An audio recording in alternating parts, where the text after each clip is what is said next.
No matter what your favorite entertainment is, you'll always find it on the Maxwell House Showboat. The ticket of admission, as always, just your loyalty to Maxwell House Coffee. Tonight, guests of the Showboat, I'd like to put on a little scene concerning something we've been talking about ever since hot weather began. The friendly stimulation of a tall, tinkling glass of iced Maxwell House coffee.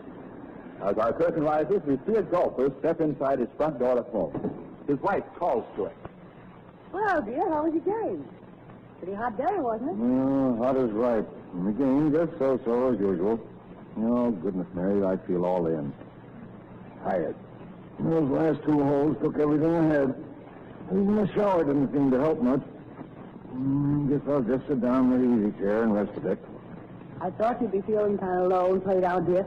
So I'm repeating the wholesome little ceremony you liked so much last week. Yeah? What's that? The most refreshing drink there is. It'll buoy you up all right. And afterwards, I'm sure you'll feel that your exercise was well worthwhile. Here you are. Iced Maxwell House coffee, huh? I tell you, Mary, this certainly does hit the spot. Certain? And ladies and gentlemen, in golf and tennis clubs, around swimming pools, in the locker rooms at the baseball parks, at the beaches, wherever people are active this summer, you'll find a growing custom. People are drinking iced Maxwell House coffee, and you'll enjoy it too whenever you need refreshment. A cooling drink of iced Maxwell House coffee with its friendly stimulation that buoys you up and never lets you down.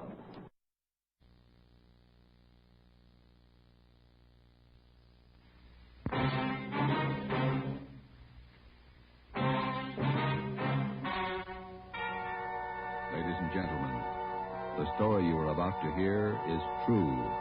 Only the names have been changed to protect the innocent. NBC brings you Dragnet.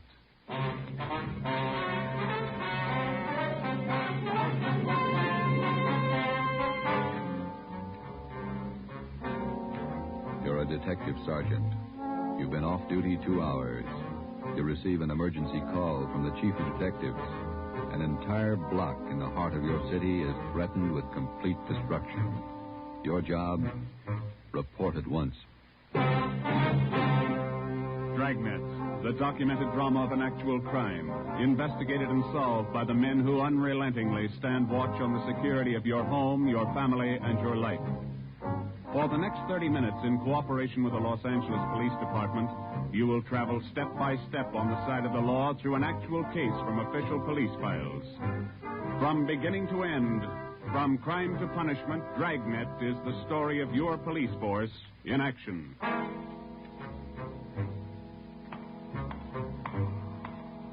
It was Tuesday, November 15th. It was raining in Los Angeles. We were off duty reporting in on an emergency call. My partner's Ben Romero. The boss is Ed Backstrand, chief of detectives. My name's Friday. It was 8:32 a.m. when I walked in the Spring Street entrance of the City Hall. You Sergeant Friday? Yeah, that's right. Take my elevator, Sergeant. It's the only one in service. All right.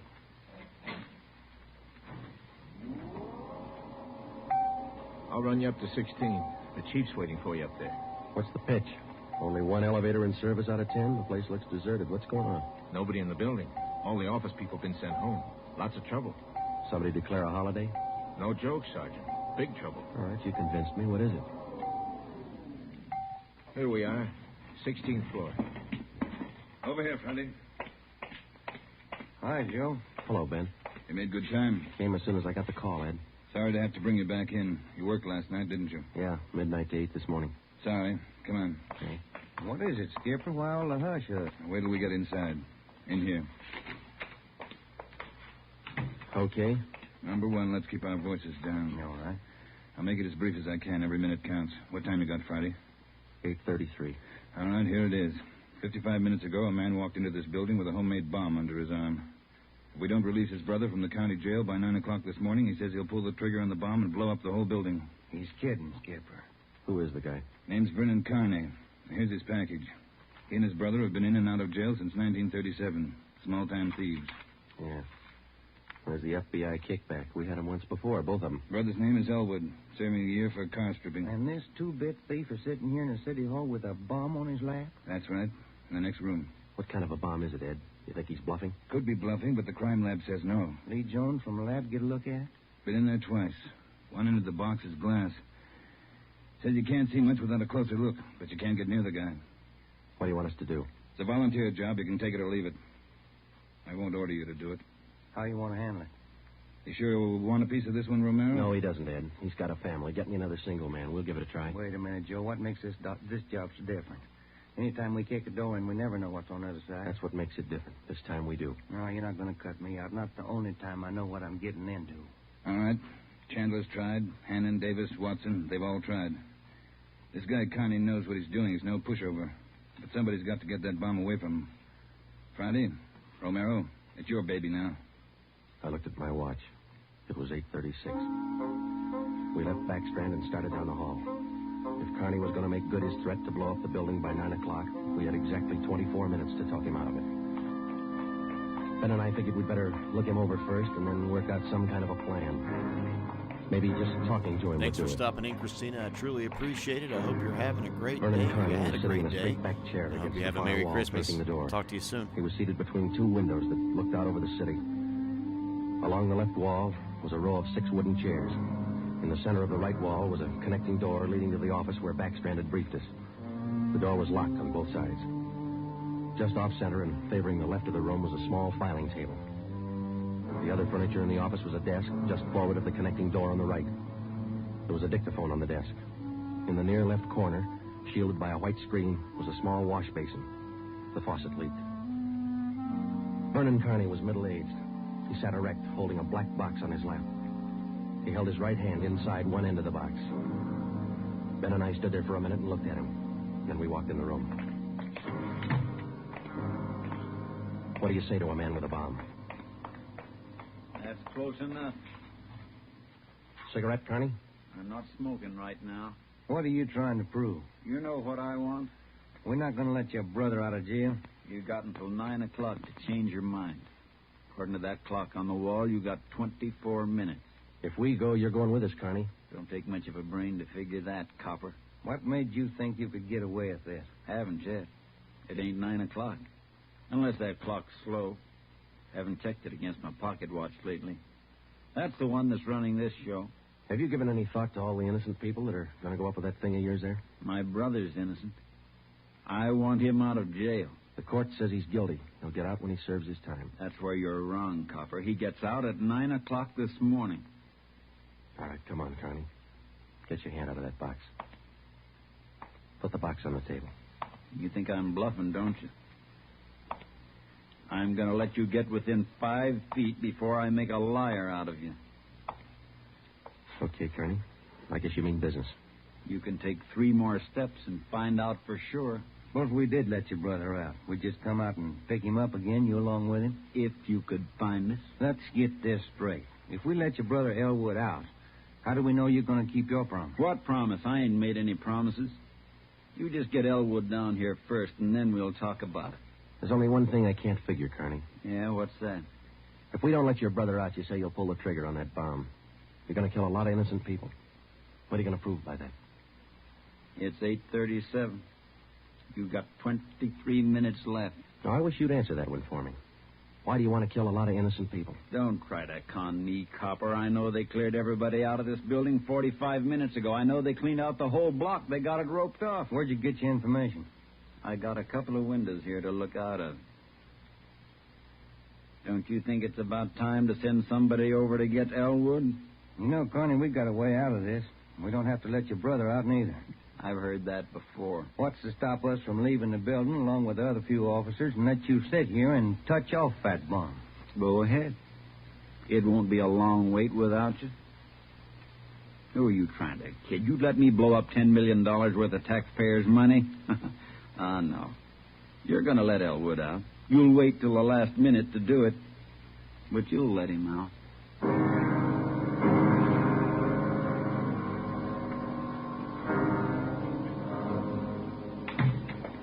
Ed, I'm still not convinced Carney can back up what he says. Then why didn't you take the box away from him? Yeah. We're in a spot, let's face it. How about an eye for an eye, Skipper? What do you mean? If he pulls the trigger on that machine, he kills us. How about us getting him first? All right, Romero. How are you going to handle it? I'm not top man on the pistol range, but I could wing him. And then he hands the box to you? Or maybe he falls and his reflex action pulls the trigger. Okay, I don't wing him. I stop him for keeps. You just can't walk in there and shoot him down. Why not? You do the same thing with armed criminals. Yeah, but you warn him first. I'll warn him. Yeah, and after you shoot him, you find out it's a harmless gadget. Couldn't have gone off in a million years. No, a gun's not the answer. We can't shoot him until we're positive. We'll be positive by 9 o'clock, and there might not be anybody around to shoot him. We've located Carney's apartment. There's a detail out there checking it now. Pacelli and Morris. Ed, have you got any ideas at all? Anything we could try? That's why I called you in. None of us have gotten any further than you did just now. There's just one thing I want to know for sure. Yeah, Friday. Is it or isn't it? We all want to know. Either way, we've got to get that box away from him. Backstrand. Yeah. You did? Yeah. Now, stay out there till I call you. All right, here's half the answer. That was Pacelli. They found 28 sticks of dynamite in Carney's apartment. We knew Carney wasn't kidding now. We could see into the bomb through that glass window in one end. It looked like dynamite inside, and there was dynamite in Carney's room. We didn't know if he had the nerve to pull the trigger. We didn't know if it would go off when he did. But with only minutes remaining, nobody wanted to take the chance. From here on in, all of us agreed that Vernon Carney sat in the next room, holding in his two hands a force powerful enough to destroy us all. We had to get that box away from him, and to get that box, we had to have a plan. I looked at my watch. It was 8:40. 20 minutes till 9 o'clock. How do we get it away from him? I got an idea. It might work. Let's have it. Carney's sitting against the far wall between two windows. They're both open. That's right. All right, if we could get a man through one of those windows, we might get Carney from behind. How are you going to get him? Whoever gets through the window could slug him. What do you do then? Somebody grabs the box. The crime lab can tell us what to do with it. How do we get a man through one of those windows? We're on the 16th floor. Well, there's some kind of a ledge that runs around the building on each story. Wide enough for a man to walk on? Well, let's take a look. All right. Looks pretty narrow, Joe. That's a good 18 inches. Could be done. No, too risky. It's raining out. That ledge is slippery. Strong wind out there, Joe. Tear a man right off the building. Yeah, I guess you're right. Well, there's still a way. How about a ladder? 16 floors, Skipper. There might be a way. The fire department would know that. I'll get Battalion Chief Erickson. Is Lee Jones in the building? No, he's over in the crime lab. I'll get him up here, too. I don't know, Friday. Maybe it'll work. It's got to, Ed. All right, now look. It's going to take a couple of minutes to set this up. We've got to know what Carney's doing every second of that time. Well, how about the dictaphone in there on the desk? Good. Get it on without him seeing you. We'll try. The dictaphone in there is connected to this one in here. This room is 1614. You got that? Yeah. All right, push down key 1614 on that machine in there and leave it down. Get the receiver off the hook and leave it off. Leave the receiver off. That's right. You know, if it isn't off the hook, we won't be able to hear a thing in here. All right. Come on, Ben. This is Backstrand. Give me Chief Erickson.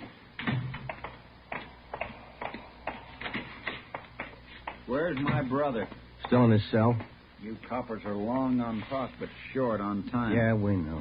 I'm telling you, for your own good, you'd better get Elwood over here. Carney, I'll bet if we get your brother on the phone here, he'll tell you he doesn't want any part of this. You mean Elwood don't want out? Since when? Sure he wants out, but not your way. He's only got a year to serve. Why don't you leave him alone? I told El. I told him I'd get him out. He didn't think I could do it. But I'm doing it. I'll make you a bet, Carney. Let us get your brother on the phone. He won't walk out of here with you. All right, get him on the pipe. Where you going? The phone's over here. Have to use the dictaphone. Got to get an okay from the chief. Elwood's still a prisoner. What's the matter with the phone? No operators. You know the building's been cleared. Oh, yeah. That's right. Almost forgot. Okay, you can use the dictaphone. This Friday, Ed. Carney wants to talk to his brother. Yeah, I know you'll have to send somebody over. Have them put the call on extension... wait a minute. What's that extension number, Ben? 2351. 2351, Ed. Right. It'll take a minute. Yeah. I'd kind of like to talk to El. Been a couple of months since I seen him. We've always been together, me and El, most of the time. Joe, let's go in and see if we can hurry that call. Good idea, boy. 16 minutes to 9. Hey, cop. Yeah. Forgot to hang up the dictaphone, didn't you? I put the receiver back on the dictaphone. Ben and I had failed to make good on the first step of the plan. When we got outside the door, we briefed Davis and Watson. They went in to sit with Carney. It would be their job to keep us posted on Carney's movements. The dictaphone was out. We went back into the office next door. Chief Chief Sam Erickson of the fire department and Lieutenant Lee Jones from the crime lab were already there. We told Backstrand what happened. Would have been a help. We haven't got time to cry over it. Barney's wide awake, Skipper. He doesn't miss a thing. Backstrand told us the plan Friday. We camp on a ladder up from the street. Too high, Chief? Best we got is a 100-foot area. You figure 12 foot to the story, that'll take you up 96 feet, 8 floors. And we've got the latest equipment. What's the idea you had, Jones? Sam, can you get hold of a pump here in a hurry? Sure, we got a lot of scaling ladders, but you got nothing up there to hook 'em on. You figure on dropping down from the floor above? That's right, and I figure a pump here would do it. Sure it would. You could make it fast to the windowsill up there, but you got a 1.5 foot ledge in the way. No, what you want is a lifeline. You mean lower a man on a rope, Chief? Yeah, Romero. That's the quickest and the quietest. Could you rig it so one of my boys could do it? Sure, Ed. What's the risk? None if you work it right. We'll strap on a life belt, give the man heavy leather gloves. 2 of my men will lower him down. Pick the lightest man. What do you think, Lee? That's it. What do we do with the bomb when we get it? I figure that box Connie's holding is about a foot square. Here's what I'll do. I'll get you a bucket with a 1.5 foot mouth. It'll be full of water. Yeah? I'll have it right outside the door to that office. When you get that box, place it in the water. We'll get the bucket out of the building as fast as we can. And once we get the bomb underwater, we're in the clear. I can't promise you that, but it's the safest way to handle it under the circumstances. All right, that's the procedure. Sam, you take care of your end. Right away. I'll get a detail to give me a hand down on the street. They'll have a car ready to take the bomb to a safe area to decommission it. Work as fast as you can. Come on, Sam. It's our baby, Joe. That's right. Which part of it you want, the rope or the bomb? You call it. Fire Chief Erickson says the lightest man on the rope. That's me, Joe. All right, I'll get the bomb out of the building. Okay, that's the routine. But carry this with you. The man that comes down that rope has one chance to make good. You slug him and make it count because there's no second try. Yeah. And, Joe, when you grab that box, you got to get it away from Carney before he can squeeze the trigger. Then you got to get it down into the street. The elevator. You know how to operate it? That's pretty simple, but I'll double-check with the operator. Better do it right now. Okay. Ed, we better get Carney's brother on the phone for him. He seemed anxious. Might be a pretty good stall. All right, Romero. That's the outside phone. Get the city jail. All right, Skipper. Get going, Friday. Okay.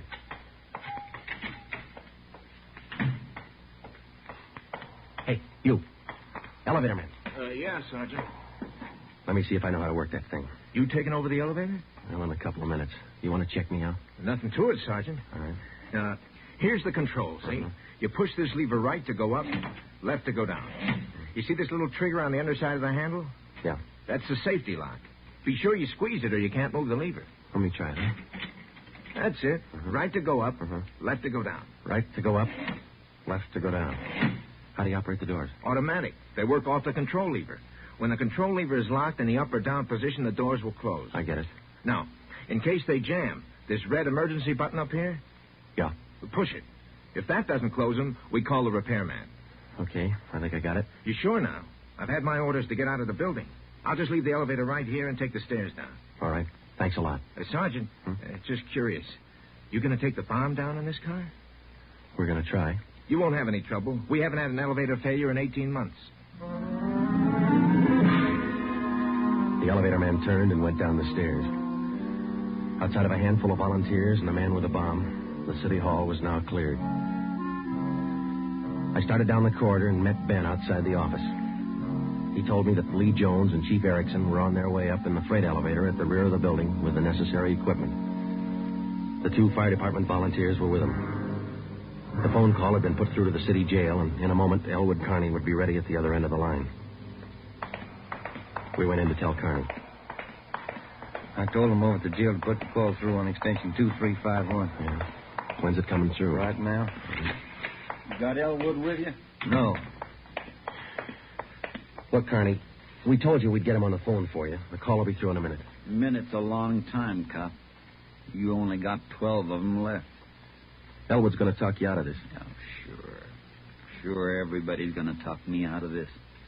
First it was them other 2 cops, the little Porky guy and that other monkey. Then you and this Dixie Doughhead here, and now it's Elwood. Come off it, will you, and get my brother over here. That's him. It's your brother, Connie. I'll get him. Stay put, you. Just going to get the phone. You want to talk to your brother, don't you? I'll take care of the phone. We'll disconnect it for a while.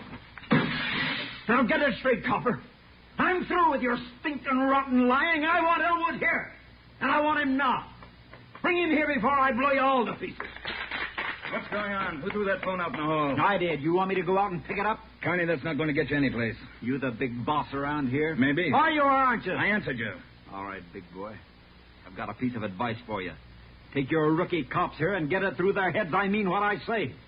I want my brother over here in this room. And you've got just 11 minutes to get it done. Tell them that, will you, boy? All right, Carney. It's your show.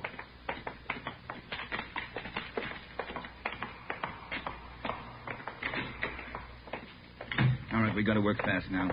Jones, everything set for you? Got the bucket with the water right here. Car's waiting out on the street. Right. Erickson, your boys ready? Upstairs, waiting. And we all know what to do. Ed, I gotta have somebody to give me a hand with Carney when he falls. I'll be in there with you, Friday. Ready to go upstairs, Chief? Anytime. Oh, one thing you ought to know. What's that? Strong wind coming up. About 20 miles an hour out there right now. That going to louse us up? No, but it's going to increase the sway. Got to allow for it. How you mean? Wind's coming from the south. We'll lower you just to the right of the window. If I figure it correctly, the wind will do the rest. Bigger risk, but we don't control the weather. How you gonna do it, Ben? As soon as I get in position, I'll reach in through the window on his right. I'll use the billy. Try to catch him on the right side of his head. One good hit should put him away. Let's make it 2 and be sure, huh? Right. You ready, Chief? Now, let's go. Ben. Yeah? Nothing. I'll be careful. You too, huh? What's the time, Friday? 8:50. Shouldn't take more than a couple of minutes for Romero to get down to that window, unless the wind gives him trouble. Jones, no use you sticking around. I'll give Friday a hand. That's my job. We've got to keep you alive to decommission the bomb. Bum joke. See you downstairs.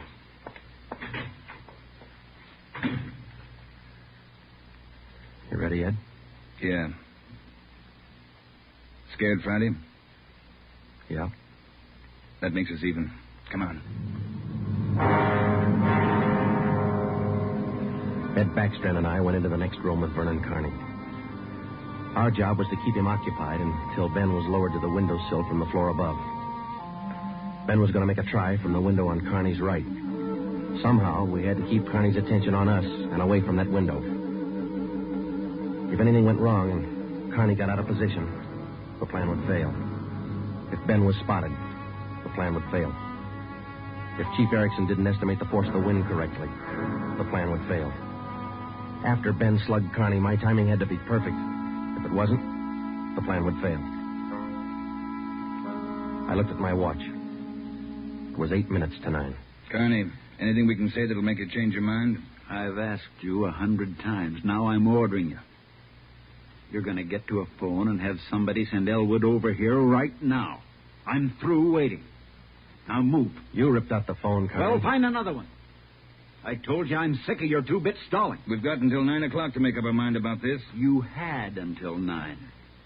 But you wouldn't do what I told you. Now I'm cutting you short. You guys have got exactly 1 minute to get a phone in this room where I can hear you call the jail and have them send Elwood over here. You said 9, Carney.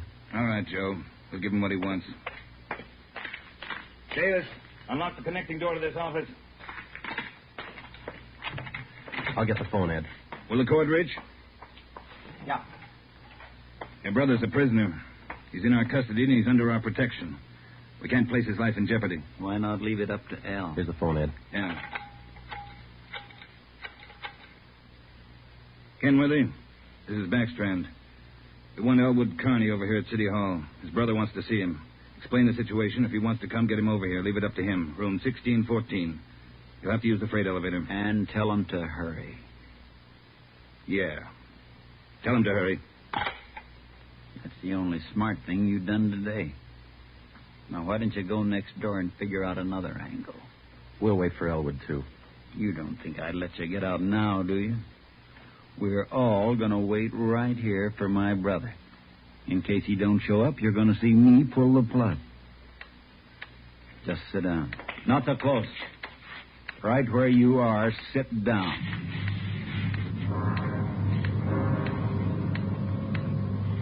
Loud clock, ain't it? Windy. Getting cold in here.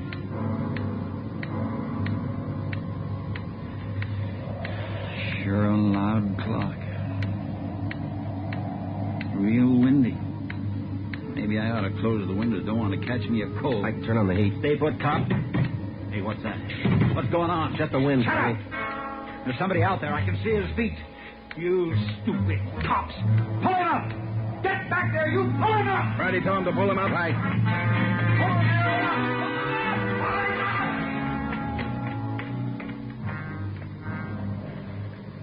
All right, Carney. You win. You bet I win, you dumb coppers. You didn't think I'd miss a trick like that? We'll just close these windows, boys. There's one, and lock it. And here's your brother, Carney. Yeah. Hi, Al. Hi, Vern. You did it. I told you. I told you I'd do it, didn't I? That's far enough for the rest of you. Al, come on over here. You're crazy, Vern. You're crazy. Yeah, that's what they've been trying to tell me. We're going home, Al. How are you going to do it? There's 1 million cops outside. People all over town heard about this. They're holding the crowd back. They ain't going to stop us now, Al. You'll never make it. Either one of you. I got him this far, didn't I? We'll make it. Vern, you think we could do it? Hey, you. Yeah. You're going to get a car ready for us, a fast one. Have it in front of the building. Move! All right, Friday, do what he tells you. Right. Hold it. Yeah. If you ain't back by 9 o'clock, the deal still holds. I told them I'd pull the pin at 9, Al, if they didn't let you out. You ain't fooling, are you, Vern? Will that gadget really blow? 4 miles high. You know what that means, Al? Yeah. But they won't let you pull it. We're getting out. All right, Copper. Get the car. You've got 4 minutes. Hey, Ben. What happened? He spot me? Yeah, there's no time to explain. Now, listen. We gotta work fast. Yeah. We had to bring Carney's brother over from the jail. I don't think he cares if they get out or not. He just wants to use that bomb, and for some crazy reason, he's waiting until 9. How much time we got? Let me look. Less than 4 minutes. How about the ledge? You think he can do it? Strong wind. You'll have to hang on like a fly. I don't know. I can give it a try. Okay. Same plan. Every second counts. Now, I can't brief Ed. He's in the room with the guy. It's up to you and me. I'll get on the ledge from one of these offices. I hope I make it. If you don't, we'll know you tried. Hurry. Hey, Ben, wait a minute. Yeah? I forgot. The windows. The one on his right. He locked it. You'll have to crawl around to the one on the left. You got it? Right. Okay. The car will be ready in 2 minutes. Out front. Fine. Al and I'll just sit here and wait. Gonna be good being back together, huh, Al? We always were real good together, Vern. Yeah, that's the way brothers ought to be together all the time. Together. Vern, I'd feel better with a gun. We don't need no gun, Al. We got the bomb. We'll need a gun when we get out, when we get on the road. Okay. Johnny Funko, thanks for showing up. I truly appreciate you for stopping in. I hope you're having a wonderful day, and a Merry Christmas to you. Give him yours. I'm not carrying a gun. I left it in the other room. A cop without a gun? Who's kidding who? I left it in the other room. Frisk the big boy, Al. He's got one. About time for the car, ain't it? 2 minutes to 9. Yeah, this feels like it. Right on his hip. Hey, Vern, look out! Grab him, Joe. I got him. Get the box. Leave that gun alone. I got him, Ben. I gotta get his hand out of it. Run, Joe. Get it in the water. Run!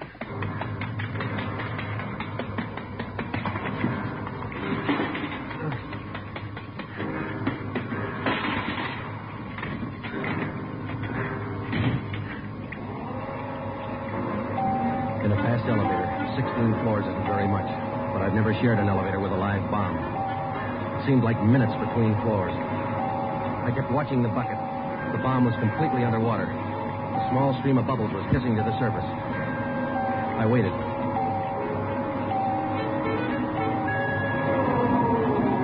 Main floor. I picked up the bucket and ran for the street. I missed the first step. I fell forward. The bucket spun out of my hand. I sprawled flat on the sidewalk. I waited for the explosion.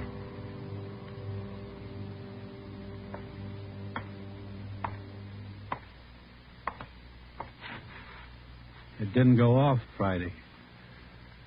I gave it a good chance, Lee. It was all there. Look. I'm doing all right, Johnny. Can't complain too much. I hope you're doing well. Snyder, bring that over here. Here you are, Lieutenant. Thanks. Here's why it didn't go off. Had it rigged for a hard trigger pull. Would have taken a good yank to set this one off. Yeah. Hi, Joe. Hi, Ben. Clumsy.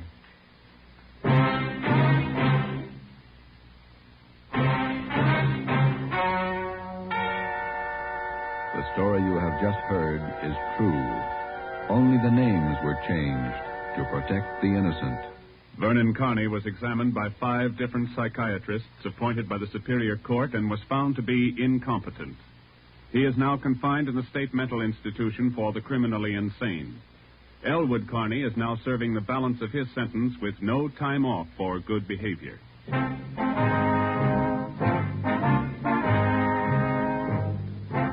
have just heard the 7th in a new series of authentic cases from official files. Technical advice for Dragnet is furnished by the Los Angeles Police Department. Tonight's program is dedicated to Town Marshal Lon T. Larson of the Mount Pleasant, Utah Force, who, on the night of October 15th, 1945, gave his life so that yours might be more secure.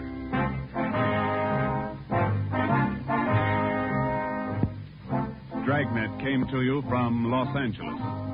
This is NBC, the national broadcasting company.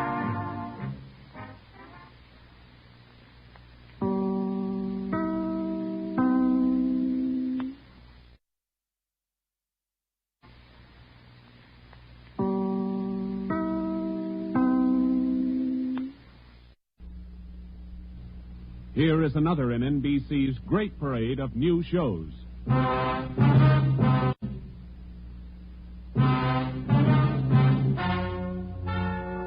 Ladies and gentlemen, the story you are about to hear is true. Only the names have been changed to protect the innocent. NBC brings you Dragnet.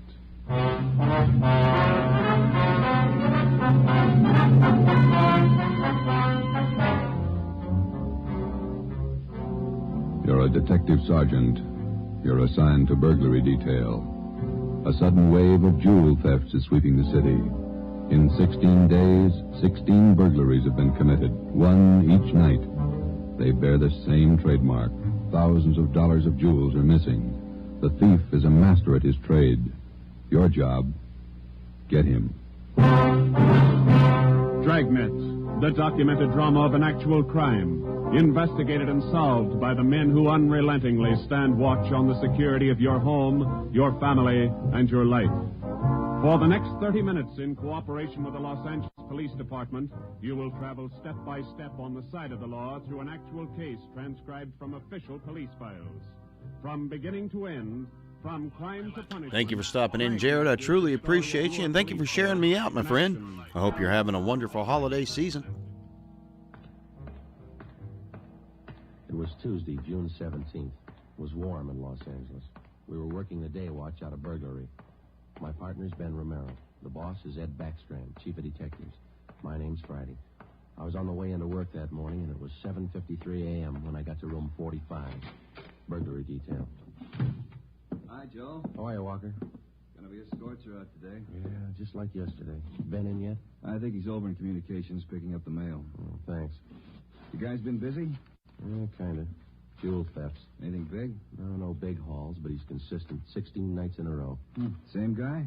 Think so. Same M.O. Yeah, everybody's got troubles. Gotta check some records. See you later, Joe. Okay, Willie.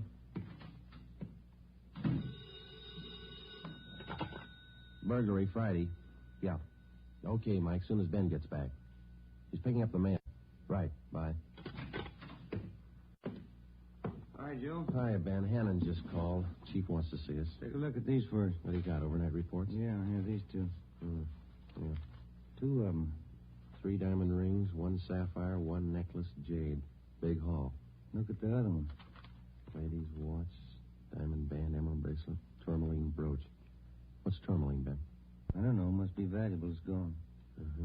Let's see. Owner left house about 9 p.m., returned about 1:30 a.m., found property gone, scratches on the door. Probably using the cellophane method. Hasn't missed yet. 2 in 1 night. Now he's picking up his pace. Must have a bag full of loot somewhere, whoever it is. You get the description sheet from pawn shop detail? Yeah, I got him right here. You take half of them. Let's see what luck we got this morning. Nothing so far. Me neither. Let's see. I'll get it, Joe. Burglar Romero. Hi, Ben. Chief still wants to talk to you, boys. He's got an appointment at 8:30. Wants to see you before he leaves. Okay, Mike. Just checking some buy sheets. Be right in. Better make it fast. He's in a bad mood this morning. Okay, Mike. Thank you. Backstrand again? Yeah, he's in a bad mood. Come on. Wonder what's bothering him. Something's bad. He doesn't blow very often. Chief of Detective's office, Hannon. Go ahead in, boys. He's waiting. Thank you, Mike. All right, ma'am. I'll connect you. Friday, Romero, sit down. Wait till I get the phone. Backstrand. Oh, yes, Mrs. Winthrop. Yes, ma'am. We're doing all we can. Yes, ma'am. Yes, ma'am. Yes, I'll do that. Yes, ma'am. Goodbye. Got trouble, Ed? Taxpayer, Mrs. Winthrop. You two ought to remember the name. We do, Skipper. 10 days ago, somebody lifted $2,000 worth of diamonds from her bedroom while she was at the symphony. Last night, she was hit again. A diamond watch, an emerald bracelet, and some kind of a brooch. Tourmaline. I don't care what kind it was. It's gone. What's the pitch? We just read a report a couple of minutes ago, Skipper. Could be a time with those other 16 jobs. 16 jobs in 16 days. You haven't got a lead on the thief yet? Nothing shows up. No prints, nothing. What about the pawn shops? Nobody's tried to soak any hot stuff as far as we know. We double-checked the detail. We got every hawk shop in town on the alert. Whoever it is, they've got to try to pawn the stuff sometime. Unless they're going to give diamond rings for Christmas presents. They haven't tried the pawn shops yet, Skipper. We're sure of that. Look, 16 burglaries in 16 days. Jewels and watches. Good ones. That's got to stop. It's got to stop soon, you understand? We'll stay right on top of it, Ed. We're doing all we can. For 2 weeks, I've had half a dozen women calling me every day. Society women. Some of them figure they should get extra treatment. You're only DR numbers to us, Skipper. They all get the same attention. I'll try and explain that to some of them. They think you're in on the racket. Maybe you boys would like to take these calls some morning. No thanks, Ed. All right, then, let's get some action. Keep the pawn shop operators on their toes and get after every known fence in town. That's all. I've got an appointment. All right, Ed. Check you later. Holding a call for you, Ben. Oh, thank you. Hello. Oh, hi, Max. What? Well, hold it. Be right down. First break, Joe. What do you got? Necklace and a watch. Both of them on the stolen property list. Where? Henry's pawn shop. 5th and Main. 6 minutes later, at 8:25 a.m., Ben and I drove up in front of Henry's Square Deal Pawn Shop. Quick cash, no red tape, watches bought and sold. The proprietor was Max Murphy, an old friend of Ben's. Well, pal, of all days, it had to happen yesterday. Took the day off and went fishing up at Big Bear. I left my nephew in charge, Harry. A real knothead, that kid. How do you mean, Max? Joe, if I told him once, I told him 101. Whatever you do, whatever they come in with to Hart, check it with the list. Check it with the stolen property list. What does he do? He forgot. He forgot. Oh, a real knothead, that boy. How old is he, Max? 32. A real knothead. I checked the slips from yesterday. Then I checked the stolen property list. There it is. Hot stuff. When did the stuff come in, Max, do you know? About 4 o'clock yesterday afternoon. Can we look at it? Oh, sure. Back here behind the counter. There it is. Did you check out the serial numbers on the watch yet, man? When I found out, yes. They matched to a T. All right, let's see. Yeah. Description on this necklace matches, too. Let's have a look at your buy book, huh, Max? Yes, sir, Joe. Here you are. There's the deal right there. Here? Yeah, that's him. That's how he gave his name. Walter Tracy, 132.5 Blackstone Court, Los Angeles. Let me check the book for the description, man. Oh, sure. Yeah, here. Mm-hmm. Okay, Max, thanks. We'll be checking with you later. Sure, Joe. Anytime. Sorry. All right, Max. See you later. Yeah, you fellas take it easy. Right.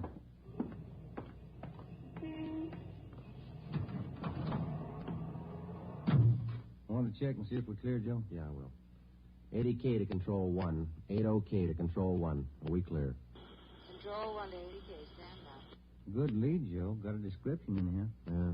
It's too bad Max's nephew had to slip up. Control 1 to 80K. Call your office immediately. Call your office immediately.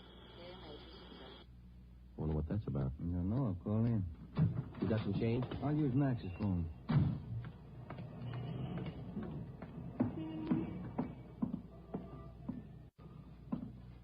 Use your phone a minute, Mac. Oh, you, Ben? Sure. Help yourself. Thank you.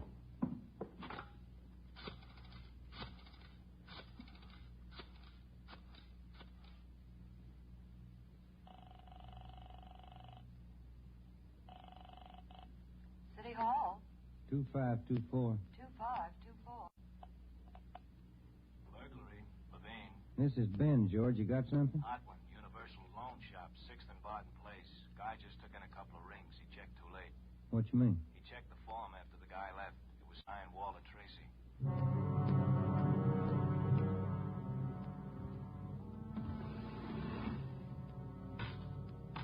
There they are, Sergeant. Both rings. Fine quality diamonds. Welcome to the show, Umpty. Thank you for stopping in. I truly appreciate it. I hope you're having a wonderful holiday season. No, I don't know what I was thinking about. Can we have a look at your buy book? Right here. There it is. Walter Tracy. 699 Olive Street. 145 pounds, 5'9", dark hair, build, thin. We'll have to slap a hold on these rings. I know, I should have thought.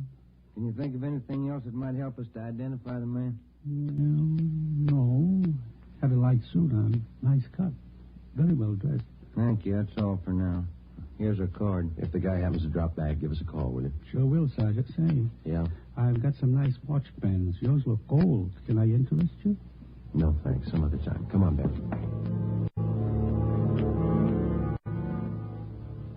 That afternoon and the following morning, despite our alert and our warnings, 2 more pawn shops called in with reports of stolen watches taken in. We checked them out.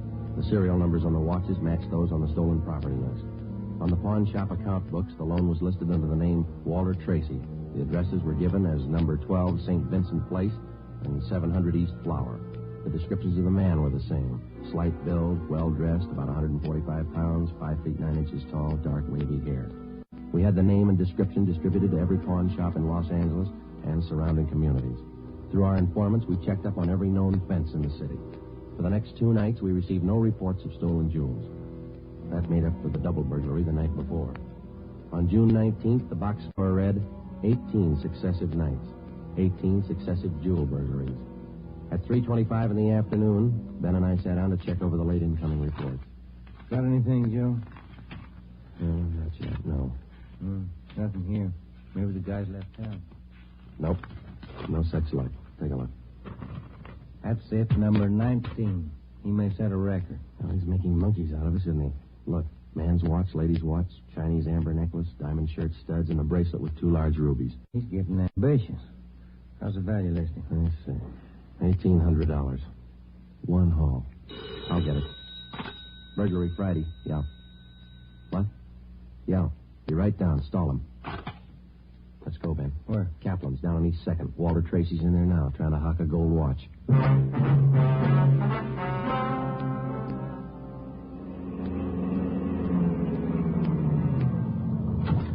Ben, cover the door. I'll just look like I'm shopping around. Right, but watch your step. We don't know this guy. Yeah, stay close to the door, huh? I'm sorry, that's the best we can do on the watch. Look, Mac, this is gold. 21 jewels. Well, that's the best I can do. Drop dead. What's the best I can do? Don't get sore. Yeah, sure. See you later. That's him, Sergeant. Walter Tracy. I stole him as long as I could. All right, I'll check back with you later. Did you spot the guy that just came out? Yeah, I went up straight. Let's follow him. Hustle it. Spot him, Ben? Straight ahead, about 15 yards. He's crossing the street. Yeah, let's get up a little closer. We're losing shore if the light changes. Come on, run for it. Watch the traffic light. That was close. He might have spotted us. It's going faster. Come on, Joe, run. Yeah. Don't lose him. The crowd's not helping. Hey, wait a minute. I bet you're a cop. You're chasing somebody. All right, let go of my arm, mister. Let go. Well, you don't have to get tough. Lousy cops think they own the street. I'm going to write the mayor's office. Come on, Joe. He's running for it. Yeah, I see him. Watch the signal up ahead. Hurry, Joe. Almost up to him. Into the parking lot. Hey, you! Stop! Look out, Joe. A gun! Yeah, I see him. Get away. Get away, smart guy. It's a nice job. Yeah. He's too fast for an honest man. Let's take him in. When we got back to headquarters, Walter Tracy was under technical arrest. We took him directly to the interrogation room. We searched him thoroughly. We had him take everything out of his pockets and put it on the table. Then we had him take all the money he had in his wallet, count it out, and hold it in his hand. What is all this routine? That's all the money you have on you? $47.17, right? Yeah. Okay, keep it in your hand. Ben, shake him down. All right, Tracy. Take off your coat, shirt, tie, and shoes and socks. What kind of a pitch is this? I'm no hood. Take them off. Two big cops. You're not pinning anything on me. I don't care what you do. Sleeves, pockets, lining. Nothing in the coat, Joe. Get his shirt. Take it light with the threads, huh? Costs money. How about the trousers, Ben? Let's see. Cuffs, pocket. No. Let me get the belt. Zipper on the inside of the belt? No, it's clean. Shoes are okay. All right, Tracy, let's see the soles of your feet. I hope you don't mind. They're dirty. Why don't you take a shower? Let's see. All right, Joe, nothing. Put your clothes back on. Yeah, thanks. All right, you. What's your name? Huh? I said, what's your name? You telling jokes? Walter Tracy. You know that. Your real name. How old are you, Tracy? 27. Where do you live? No place. Just got in town a couple of days ago. Where are you from? Salina, Kansas. Where you been sleeping the last 2 nights? The park, Pershing Square. Clothes don't show it. Pretty natty. I had him pressed. Where? Down by the square. I don't remember. You ever been arrested before? No. Where'd you get this gun, Tracy, the one you pulled on us? I didn't know who you were. Could have been a couple of hoods. You kind of look like it. Where'd you get the gun? I won it in a crap game coming out on the train. Where'd you get the watch? Graduation present. You want to run a make on him, Joe? The gun and the watch? Yeah, I'll call him. Go on, check. You can't prove a thing. Pawn shop records, Gilmore. Gil, is Friday. Can you give me a make on a watch? Sure, Joe. Go ahead. Time Master, yellow gold, man's wristwatch. Okay. Case number 716F23. Right. Movement number B351708. Got it. Okay. Now give me a make on this gun, huh? 32 S&W automatic. Serial number 579461. Okay. Call me back?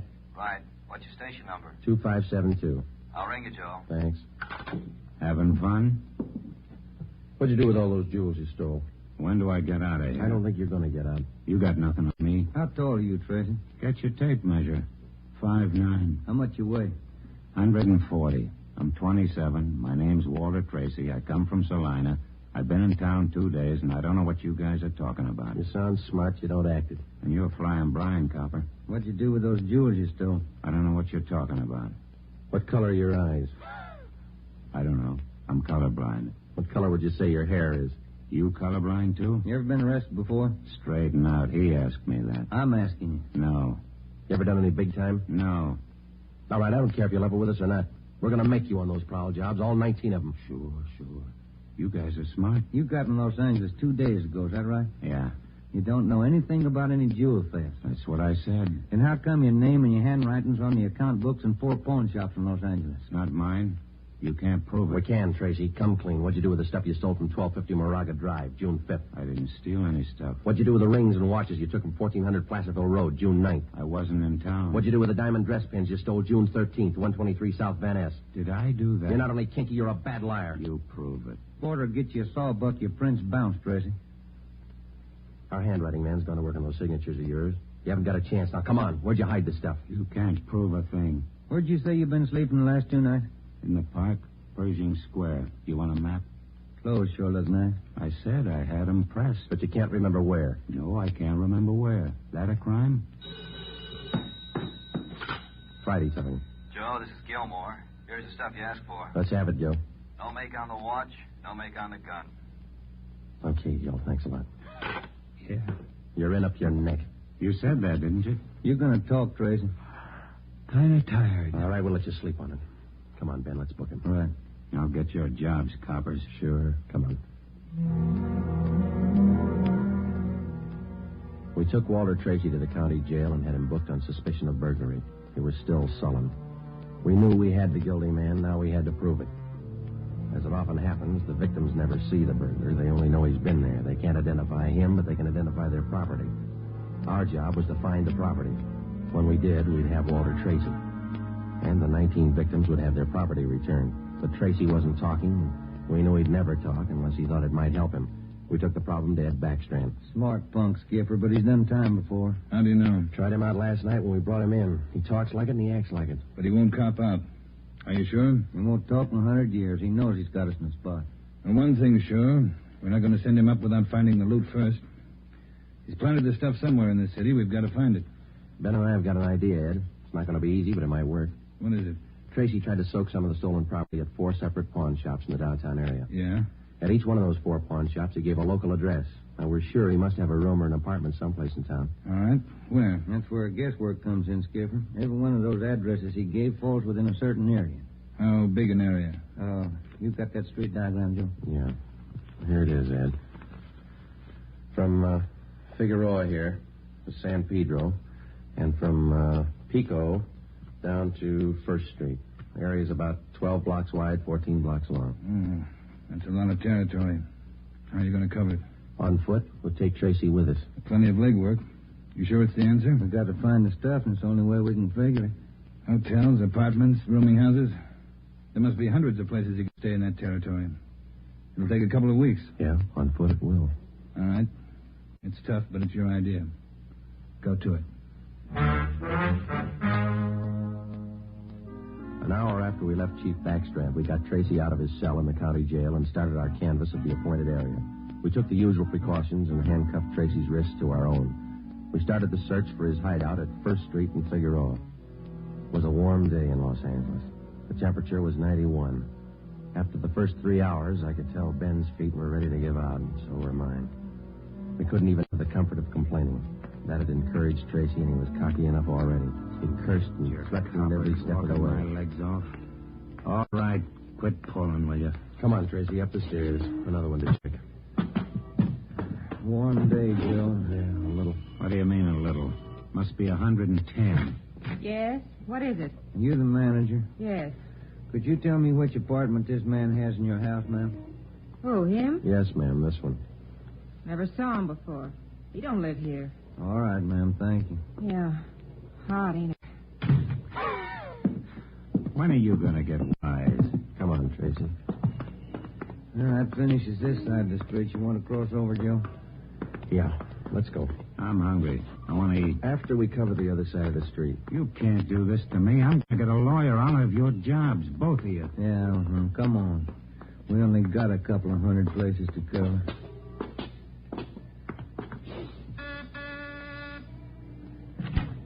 Hi, gents. What can I do for you? You the manager? I run the place, yeah. Which room does this man have in your place? Him? You made a mistake. He doesn't live here. All right, thanks. My feet are killing me. Wait till I get a lawyer. I'll burn both of you, dumb cop. What do you think you're doing anyway? All that day and the day after that and the day after that, Ben and I, with Tracy handcuffed to our wrists, canvassed the designated areas, from hotel to hotel, from rooming house to rooming house, and the apartments, too. Every day our feet ached a little more, our pace slowed down, Tracy got more irritable, and the weather got hotter. The second day it reached a high of 92, the third day 94, the fourth day 94. Police regulations say plainclothes officers must wear a coat and necktie on the street at all times. We wore our coats and neckties. The search continued into the fifth day. Our pace got even slower. Ben and I started to lose heart. After a while, we forgot our object was to recover the stolen jewels. All we wanted was to find Tracy's hideout. We knew we were right. We knew Tracy was our man. It was a point of pride. Whether your feet hurt or not, you don't give in to a thief. Yes? What do you want? You the landlady here? I am. Which apartment does this man have in the building? Well, none of them. He's not one of my tenants. Thank you, ma'am. Come on, Tracy. By the sixth day, all three of us had special pads in our shoes. Our feet ached worse than ever. Tracy let us know about his every 3 minutes. By late afternoon of the sixth day, we'd covered more than half of the designated area. The temperature was 95. You guys gonna go on forever? I'm sweating like a horse. I'm getting tired of your moaning. That looks like the manager behind the desk. Yes, sir? You the manager? Yes, sir. What can I do for you? Can you tell us which room this man has in the hotel? Him? Mm-hmm. He doesn't live here. Hey, you fellas look awfully warm. Like to cool off in the lobby? We're air-conditioned. No, thanks. I'm hungry. When do we eat? You're always hungry. You got the biggest mouth on a cop I ever saw. All right. Yeah. I'm hungry. I want to eat. Now. Wait till I give this story to the papers. Mistreating innocent guys. They'll break you. All right. Come on, up the stairs. I'm going to get a lawyer tonight. I'll show you. Yes? Why, Mr. Baker, where have you been? We questioned the landlady, a Miss Elizabeth Hunter. She told us that Baker, alias Tracy, had rented an apartment from her about 2 months before. That's all the information she could give us. Tracy clammed up. He would admit nothing. We asked Miss Hunter to accompany us as a witness. We took the elevator up to Tracy's apartment on the 6th floor. Miss Hunter, Tracy, Ben, and I. Down this way. Here. Do you want me to open it? Please, Miss Hunter. There's a girl. Walter? What is it, Walter? I told you to get out of town if I didn't come back. I didn't want to leave. I didn't want to leave without you. I thought you slept in the park. Take a jump. Where's the stuff hidden? All right, Ben, handcuff him to a chair. The girl behind him. We'll find the stuff ourselves. All right, Tracy. All right. See, you can't prove it. Billy, shut up. That's pretty. No talking between you two. If there is, we'll separate you. All right, Ben, you take the living room here. I'll try the kitchen. And get a window open. It's hot in here. All right. Sergeant, you will be careful of the furniture. Yes, ma'am. I had no idea. You, Mr. Baker, of all people. Don't talk to him, please, ma'am. Oh, yes. Tin cop. Why don't you fail? Ben, look. It's only the beginning. He's got the stuff scattered 7 ways for Sunday. We're going to need help. In the milk bottle? Yeah, 2 rings, 3 loose diamonds, and this bottle of mayonnaise. We found some kind of a brooch in it. Truly appreciate everybody for stopping in. Thank you so very much. All right, you. Convinced? Okay, Ben. Call Backstrand. There was a definite possibility that Walter Baker, alias Tracy, had stored some of his stolen loot outside his apartment. We stood little chance of ever recovering it unless we got him to break. Ben called.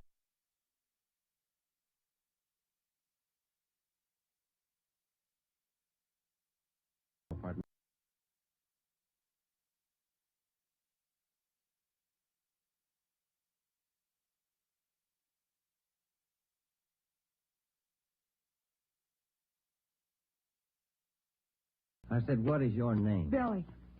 Billy Crawford. He didn't do anything. He didn't. All right, Billy. Maybe you can tell us. Where's the rest of the stuff he stole? He didn't steal. He didn't steal anything. Billy, shut up. Keep quiet, you. Ed, wait a minute. What? Just a minute. I want to look over here. Papers. Taped to the underside of that top drawer. What is it, Friday? No, you can't. You can't. Look at these. All right, you found them. I'll talk. No, Walter, don't. Parole papers. He's an ex-con. Yeah, I'll cop out. Don't do it, Walter. Billy, shut up. Dumb dame. The rest of the stuff, where is it? On the roof. Inside the ventilator, the one near the front, you'll find a couple of paper bags. That's it. Levine? Got it. Thanks for dropping that link. There goes Nick. Truly appreciate it. The papers say you did time in Oregon. What for? Fell for robbery. Did 5. I owe him 7. What about the girl? Walter, I'm going with you. Her? Welcome to the show, X-Man. How are you tonight? All right, Friday. Romero, take the girl to Lincoln Heights and book her. We'll take him. Right, Ed. Come on, Ben. No, Walter, I want to go with you. Oh, sorry, ma'am. This way out. All right, easy, lady. No, wait a minute. Just a minute. Walter? You're a dumb dame, Billy. So long. Walter. All right, come on, let's go.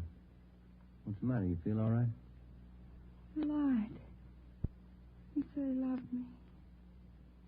He lied to me. Don't feel hurt, lady. He lied to everybody.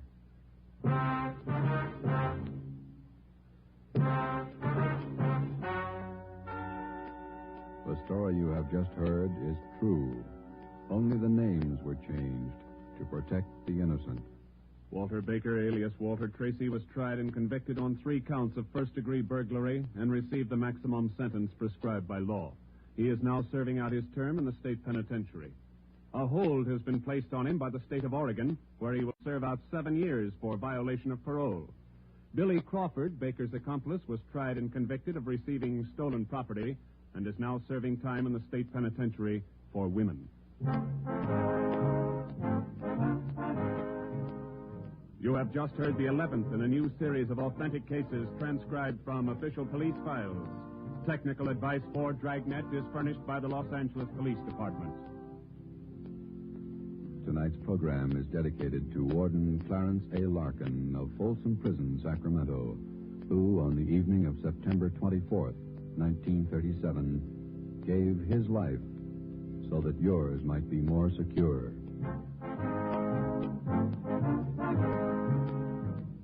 Dragnet came to you from Los Angeles. If you enjoyed tonight's production of Dragnet, you'll want to listen this Saturday evening to a pair of adventure shows featuring two well-known Hollywood.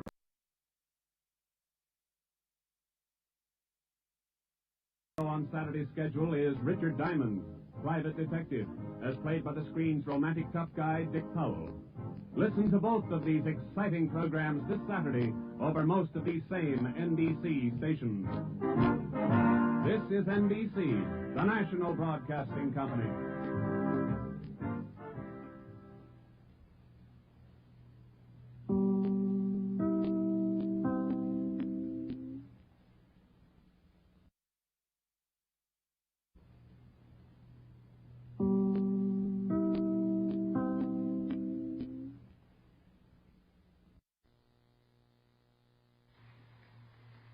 Here is another in NBC's great parade of new shows.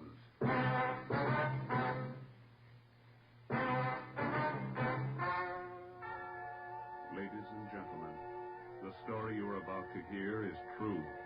Only the names have been changed to protect the innocent. NBC brings you Dragnet.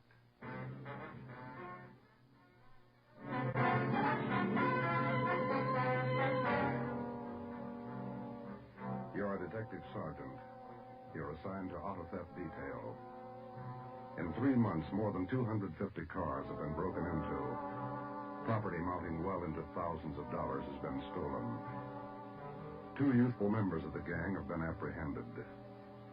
The all-important brains of the criminal ring, the leaders, are still at large. Your job, get them.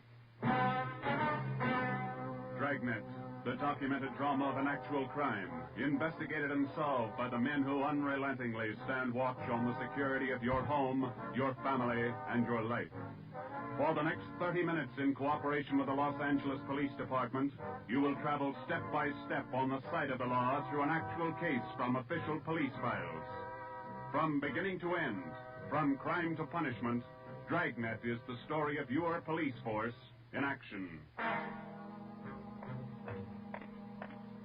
It was Monday, March 2nd. It was cold in Los Angeles. We were working the night shift out of auto theft. My partner's Ben Romero. The boss is Ed Backstrand, chief of detectives. My name's Friday. I was on the way back from the interrogation room, and it was 10:58 p.m. when I got to room 26, chief of detectives' office. Real tough kids, aren't they? Yeah, they won't admit a thing. Now, sit down. Thanks. When'd you pick him up? About 8:30 tonight in a parking lot behind the Star Theater out on Sunset.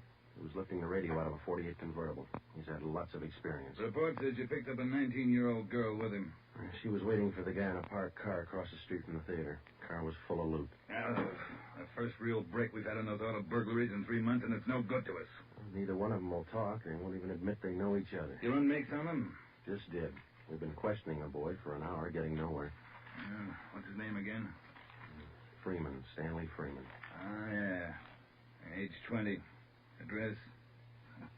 Butte, Montana. Down here for a vacation. He doesn't lie very well, Ed. He's never been to Butte, Montana in his life. Knows less about the town than I do. Well, get to him. Right, Ed. Where'd you put the girl? We had a policewoman take her to our office. We can talk to her when we finish with the boy. Well, what's her story? Hasn't any. She won't even open her mouth. 19 years old, probably needs a good spanking. Now get him to talk. Right.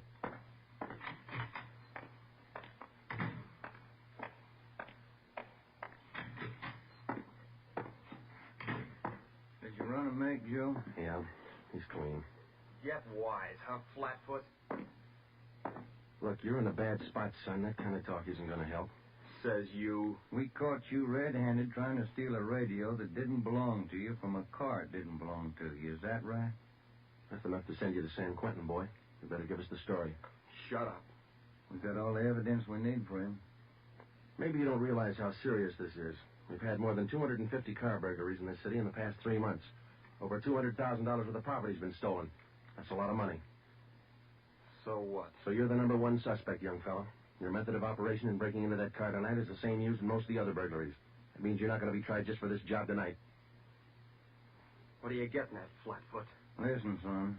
In the state of California, breaking into a locked car is a felony. You can go to state penitentiary for that. And we're going to file a complaint of burglary with the district attorney in the morning. You say you're from Butte, Montana. All right, I don't believe you, but we'll make sure. Ben, go down to our office and call the news photographers. Stanley here is going to have his picture on the front page of every newspaper in Los Angeles tomorrow. All right, Joe? No. You can't. I won't let you. I got my rights. What's the matter, youngster? Everybody wants his picture in the paper. Yeah, well, I don't. I won't let him. We got your picture already for him, remember? They took it when they fingerprinted you. You can't use it. You can't. I'll get a lawyer. Reporters will be over in a couple of minutes. We have to give them your story and your picture, too. This one. You won't. You won't. Give it to me. All right. Give it to All me. right, Freeman, get your hands off him. Now, sit down. All right. Now let's have it straight. Don't let him use the picture. Don't let him. You can't. We gotta have the truth, son. Now, look, you're 20 years old. You know right from wrong. You'll have to take your medicine. If you cooperate, we'll do all we can to help. I live out in the Wilshire district. All I wanted was a little extra money. We didn't take much. We didn't think it was so wrong. It was stealing, Freeman. You know that's wrong. Where do you live out there? Piper Avenue. 821 Piper. You won't give him my picture. You live there with your family? Yeah, my mother. Father's dead. Promise me you won't give him the picture. My mother, she'd see it. Promise me. You're working with a gang on those auto burglaries. We know that. Now, who are they? Where are they? And what's the setup? I can't. They get me for it. Who'd get you? I can't tell you. I can't. Who's your girlfriend, Stanley? The one you were with tonight? Joanne. Joanne Miller. Where does she live? Piper Avenue, same as me. Lives on the same block, 866. Is that her home? You live there with her folks? Yeah. Mother and father. They work. And you got her into this. Isn't that the story she gave us, Ben? I did not. I didn't. It was her. She said a bunch of kids were doing it. It was quick money, something to do at night. She started it. All right, Romero. I'll go see the girl. You stay here with Freeman. All right, Joe. Just stay put in that chair for him.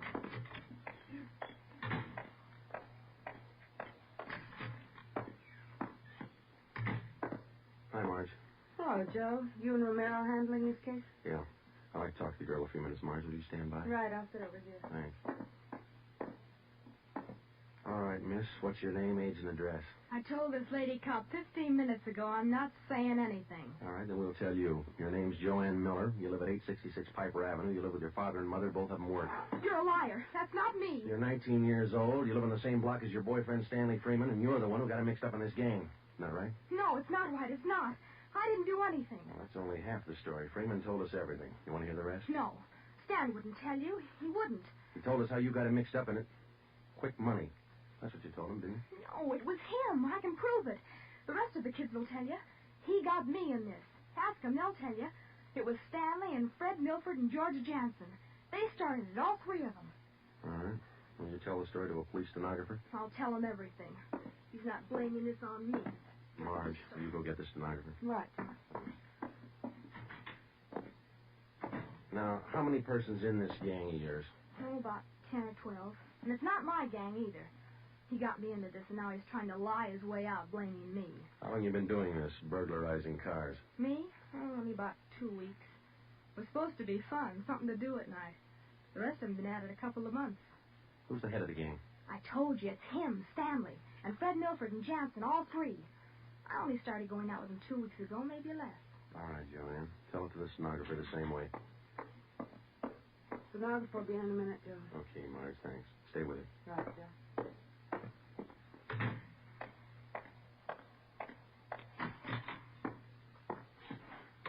Just about a closed case, Ben. Girl gave us a full confession. She didn't. Oh, you're not tricking me again. She didn't. She told us you're one of the leaders of the gang, Stanley. Said you got her into all this. The other two are George Jansen and Fred Milford. About a dozen kids in the gang, all of them about your age. Isn't that right? She's lying, can't you tell? She's lying. She got me into the gang. Well, she did. She's Milford's girlfriend. Ask her. Oh, she can't lie out of that one. She got me into it. I can prove it. Who's the real leader of the gang? Milford. He started it. He organized the whole thing. He collects the stuff we get, and he delivers it. Jansen helps him do it. What do you mean he delivers the stuff? Where does he deliver it? Somewhere in Dogtown, I think. Down around South Main, near the railroad yards. Who's it delivered to? I don't know exactly. I heard Jansen mention the name once. Myra, he said. It's supposed to be a big secret. Myra, that's all I remember. Where does Jansen and Milford live? Oh, Jansen rooms down on East Flower. 1042, I think. It's a rooming house. And Milford lives 2 blocks over from me on Quincy. 234 Quincy. He lives with his grandmother. Got that, Ben? Right. All right, let's pick up Milford and Jansen. It was 10 minutes past 1 when Ben and I returned to headquarters with George Jansen and Fred Milford in our custody. In Jansen's room at 1042 East Flower Street, we found 2 fur coats, a box full of new car accessories, an S&W 38 revolver, and a .45 automatic. When we picked up Fred Milford at his home, we discovered 5 deluxe car radios hidden in the garage, plus a valuable assortment of cameras, cigarette lighters, and clothing. Both Jansen and Milford refused to talk, but when we got them to headquarters and showed them the signed statements of Stanley Freeman and the girl, Joanne Miller, they broke. Milford, where else did you and your gang operate besides the Wilshire district? No place, only out there, that's all. Same type of car burglaries have been committed all over the city. You telling us your gang didn't have a hand in it? It's the truth. Our territory was Wilshire district. We didn't go outside. You mean some other gang's responsible? I don't know. All I know is we didn't have any part of them. Is there another gang, Milford? Maybe, I don't know. You find out. It's none of my business. It is your business, Milford. You admit you and your gang committed 55 jobs in the past 3.5 months. That leaves about 200 jobs to be accounted for. That's right. You figure it out. We have figured it out. I think you and your gang of young thieves pulled every one of those 250 jobs. There isn't any other gang. That's the story the district attorney's going to get. You're crazy. There is. I know there is. Then give us the information and save yourself a lot of trouble. Well, we're not the only ones. That's all I know. Milford, do you know how many years you get for auto burglary? I told you, we're not the only ones. There must be a couple of others besides us. Vince Mahoney, he's got a gang. Where does Mahoney operate? West Hollywood and Beverly. Where does he live? I don't know. Honest, I only met him a couple of times. Where'd you meet him? I don't remember. Where'd you meet him, Milford? Delivery. I met him down at the delivery place a couple of nights. When you delivered the property you stole from Cars, is that right? Yeah. Where was that? Down by the railroad yards. Where? Chavez Street. It's a little alley off East Main. Where'd you deliver the stuff to? I told you, her name's Myra. That's all I know. We meet her and some guy on Tuesday nights. We give them the stuff and they pay us off. Mahoney delivers the same night I do. Do you meet her every Tuesday night? Yeah. You're going to meet her this Tuesday, tomorrow night? I don't know. I guess so. Same place? Yeah. Are you the only one she deals with? Sometimes Joanne, near Joanne. Well, I know what you're thinking. You want to use me to trap Myra. Well, what's it worth? You know better than that. How about it, Milford? Oh, what else can I do? Give me another cigarette. By 3:30 that morning, the signed statements and confessions were piling up fast. Milford gave us a list of the names and addresses of each member in his gang, and within an hour, they were all under questioning at headquarters. Most of the suspects, about 1/3 of them girls, ranged in age from 18 to 21. As they told their individual stories, the scope of the case grew until it covered most of the city. By late afternoon of the next day, Tuesday, March 3rd, 3 more gangs operating in Venice, Bel Air, and North Hollywood had been apprehended. They confessed to more than 175 burglaries from locked cars during the past 3.5 months. At 5 o'clock that afternoon, Ben and I met with Chief Backstrand in his office. How many admissions you have now? Over 50, Ed. Here are the gang leader's statement. What's their story? It's pretty much the same. They all say this woman Myra set up the operation. You mean she got the kids and put them to work burglarizing cars? Well, not exactly. She picked the leaders, contacted them in bars or on the street, asked them if they wanted to pick up some spare money getting auto parts for her. Then she didn't tell them to go out and burglarize cars. Well, not in so many words, Ed, no. After they brought in auto parts for a couple of weeks, she told them to bring her everything they could find, outside the car or inside. Those are the words she used. 5 of the kids dictated those words into their signed confession. Oh, that should hold in court. What else did you get on this woman? Oh, she taught them how to work, told them to wear gloves, all the angles. Well, we got most of the small fry. Where do we find this Myra woman? Any description on her? Yeah. Kids say she's about 33, 34. Good-looking redhead. 5'5", about 120, well-dressed. No description on the guy she runs with. You run a make on her yet? Yeah, no previous record. We set up a stakeout for her tonight. 2 of the gang leaders have volunteered to go along, this Milford and Vince Mahoney. Good. Down on Chavez, where she usually meets them? Yeah, that's right. When? 11:15. That's the regular time for the meet, according to the kids. All right, I'll be at home. Call me. I don't want to miss out on this one. When Ben and I left Ed Backstrand's office, we went home for dinner and a few hours' sleep. At 9:30 p.m., we were back at the office. We met the men in the special detail, which Backstrand had assigned for the stakeout that night. We briefed them on their duties, and then we got Fred Milford and Vince Mahoney out of their cells. To avoid any possible suspicion of the presence of a trap, we had Milford's permission to use his car in the stakeout. The car which he had said he had driven to the delivery meetings with the woman and Myra at least a dozen times before. We arrived at the stakeout area, Chavez Alley in East Main, at 9:58. The meeting was scheduled for 11:15. The moon was out, but the sky was overcast, and there was a cold wind blowing from the east. Hey, what time you got, Sergeant? About 10. Why, Milford? Getting nervous? No, just wondering. How you cops gonna rig this thing? In just a couple of minutes, we're going to plant you 2 in Milford's car parked up there in the alley. Now, you stay there until Myra shows up. We'll do the rest. Yeah, I know, but what'll we say? Suppose she asks for some stuff. We ain't got any. You won't need any. You won't have much time for talking. Hey, suppose she wises up. Maybe she'll pull a gun. Maybe. Does she carry one? No, never saw her with one. Don't worry, Milford. We'll make sure you're not in danger. She's got an awful temper, that redhead. Got mad at me once when I squawked at the prices she was paying us for radios. What was she paying you, Mahoney? An 8-tube radio, good shape, $7. She got all the gravy and you got all the grief. You're not kidding. Joe, are you? Yeah, Steve. What do you got? Well, the men are all staked out, Joe. Got the area covered from every angle. All right. You got an extra man to stay in Milford's car? I'll handle that myself. Fine, thanks. Okay. All set, Joe? Yeah. Now, Milford and Mahoney, we're going to put you 2 in your car now. There's going to be an officer with you, so there's no need to be nervous or afraid. You just sit in the car and act natural. When Miss Myra drives up, don't leave the car. Have her come to you. You got it? Sure. Okay. All right, Joe, let's go.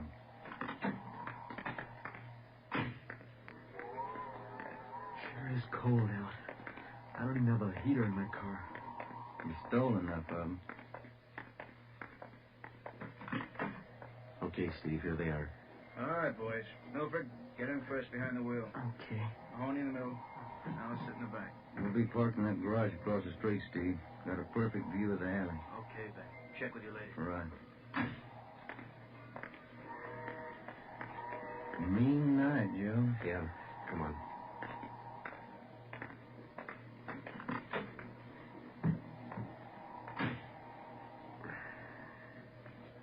It's cold here in the garage, isn't it?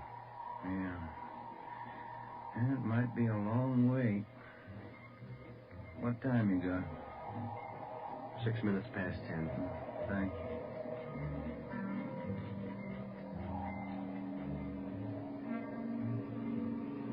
Hey, Joe. What is it? It's nothing. Thought that passing car was turning in the alley. Relax. It's early.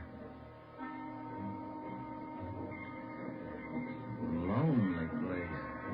Dark. Gets on your nerves.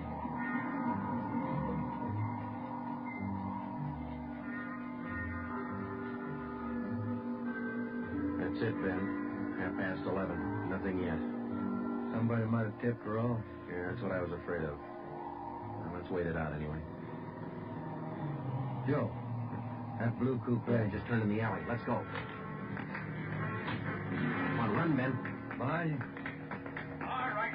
Wait, quicker. Fight. What'd you get, Steve? Here he is. Just drove up in the coupe. Got out and called Milford Mahoney by the first names. He's in on it. What about the girl? No sign. Kid was the only one in the car. All right. Tell them in the stakeout's off for tonight. Have him report back in. We'll take the kid with us. Okay. All right, young fellow, this way. What do you cops think you're doing? I ain't done nothing. Look, sport, we heard that from 54 different kids yesterday. We're tired of that line. Come on.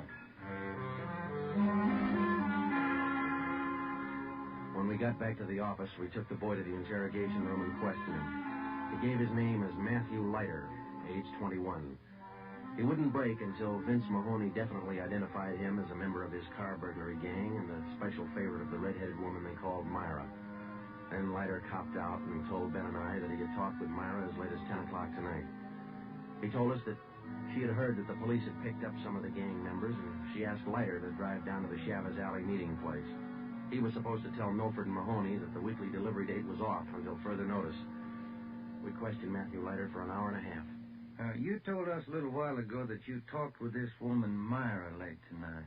Yeah. Where'd you talk to her? At home? Her home? Don't be stupid. Nobody knows where she lives. I met her at a bar. Which bar?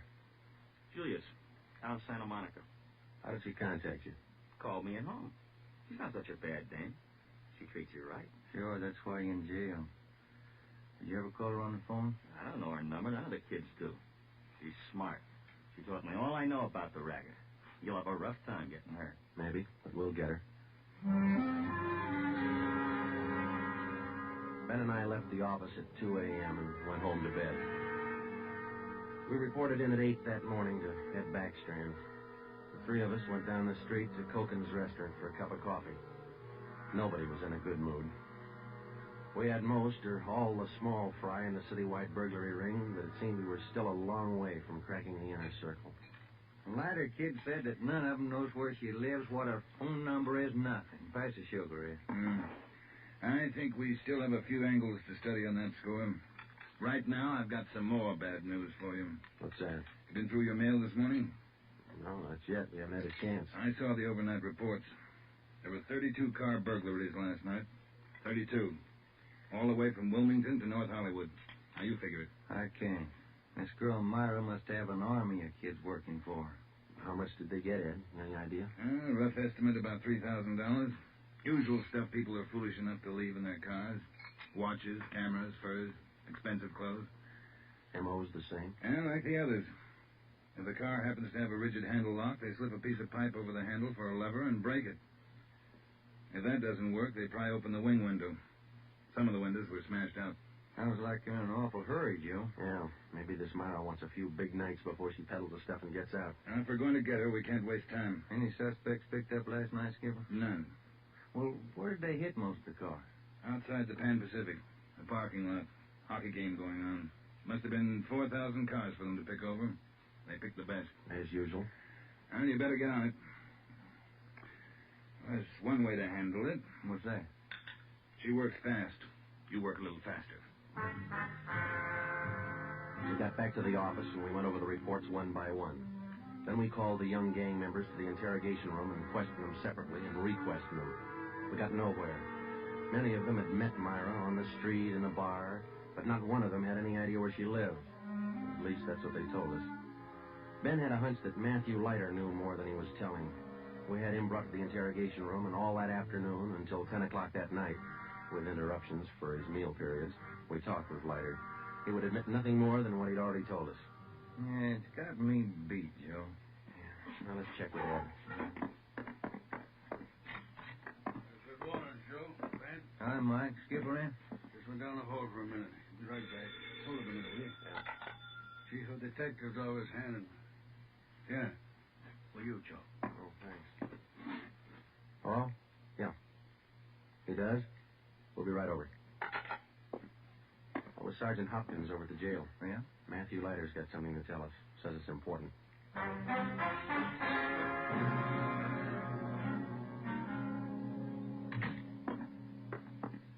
Have a chair here, Leiter. Yeah, thanks. All right. You wanted to see us? I'm getting even with that dame Myra. I'm squaring with you. Yeah? She told me if I was picked up, she'd have me out in a couple of hours. She promised me a lawyer if anything happened. Said she'd get me bail. All right. Where can we find her? I don't know if she's there now, but you can find out at Francisco Motors. Big used car lot. Garage, too. Shot on Melrose past La Cienega. What's the time? That's where she fenced most of the stuff we stole. Some old guy she buddies with runs the place. Big shop in the back. Store a lot of hot stuff there. Barney, Yes, Sergeant? we're through with him. Take him back. We checked with Chief Backstrand, and then we drove out to the Francisco Motor Company. We located it on the corner of Melrose and Geneva Avenue. It was a big layout.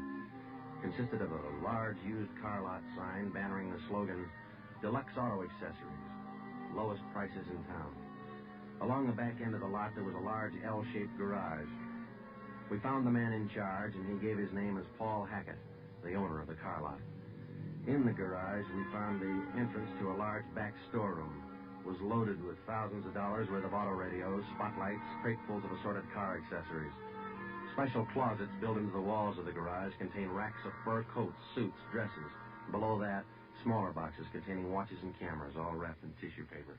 You can save all of us a lot of time and trouble by talking to us now, Mr. Hackett. Where is Myra? I don't know who you're talking about. I don't know what you're talking about. Can you explain what we just found in your garage? I didn't know it was there. I didn't know it was stolen. Well, which is it, Mr. Hackett? Make up your mind.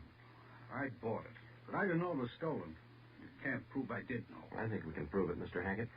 Some of those stolen car radios stored back there, the serial numbers are filed off, and this workbench here is full of filings. I didn't know. You'll have to do better than that. How does Myra figure in? I don't know. I don't know what you're talking about. It's all right with us, Hackett. We found the stuff and we got you. If we don't find Myra, you'll be doing time for 2 people. Stand still. You can't. You can't do this to me. I don't know anything about it. Come on, Hackett. We're taking you in.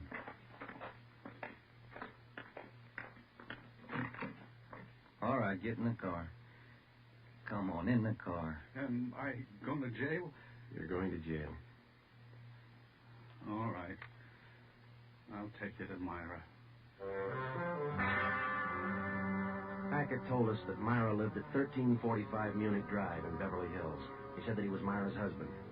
He told us that he'd been in a legitimate garage business for 10 years before he married Myra. She talked him into the racket. He identified 1345 Munich Drive as their home. When we got there, we found stores of stolen property similar to those found in the garage. Myra was not there. Hackett had no idea where she might be. We sat down in the living room and waited.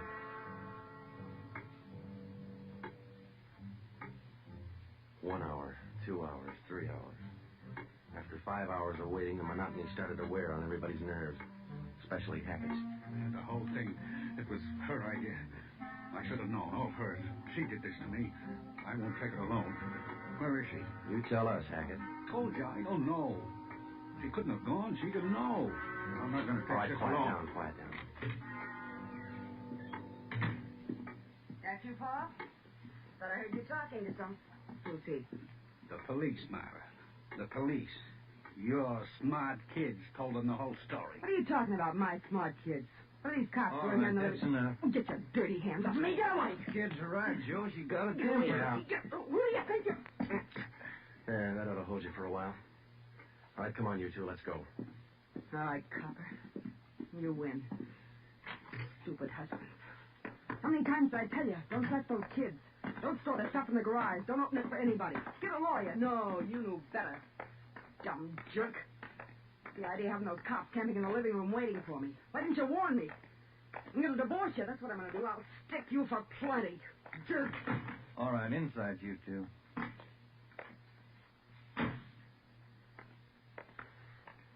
You got a smoke, Ben? Yeah. Here. Thanks. I was just thinking. What?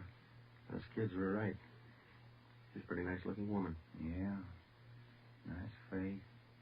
Beautiful figure. Mm-hmm. Sure talks a lot, though, doesn't she? Yeah. Hey, Joe, remind me to take home some flowers to my wife tonight, will you?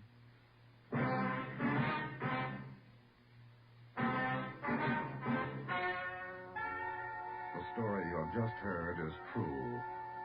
Only the names were changed to protect the innocent. Paul and Myra Hackett were tried and convicted on 7 separate counts of receiving stolen property. They are now serving out their sentences in the state penitentiary.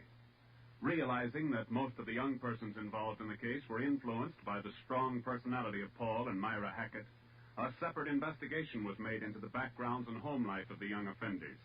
In most cases, they were found to be basically good, and they were placed on probation and returned to their homes.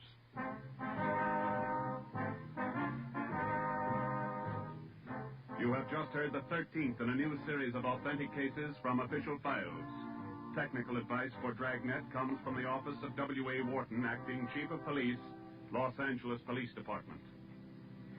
Tonight's program is dedicated to Detective Harry William Vosper of the Seattle, Washington Police Department, who on the night of July 21st, 1949, gave his life so that yours might be more secure. Dragnet came to you from Los Angeles. And now, an important announcement. Starting this Saturday, September 3rd, Dragnet will be heard at a new time over your NBC station. Consult your local newspaper for the new listening time. And now, speaking in behalf of the producers and the entire cast of Dragnet, we would like to take this opportunity to thank you for your many kind letters of encouragement and approval. Remember, next Saturday for Dragnet, this is NBC, the national broadcasting company.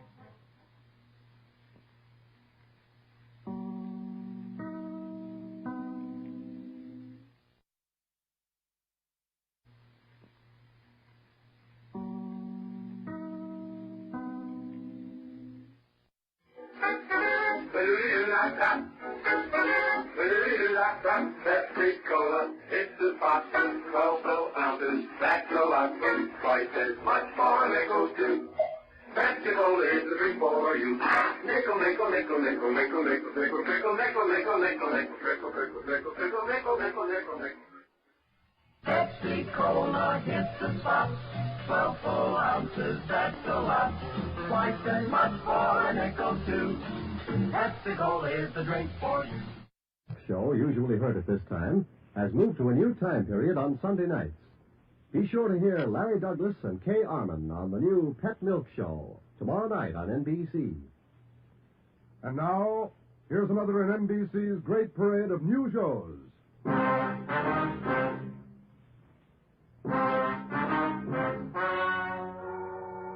Gentlemen, the story you are about to hear is true. Only the names have been changed to protect the innocent. NBC brings you Dragnet.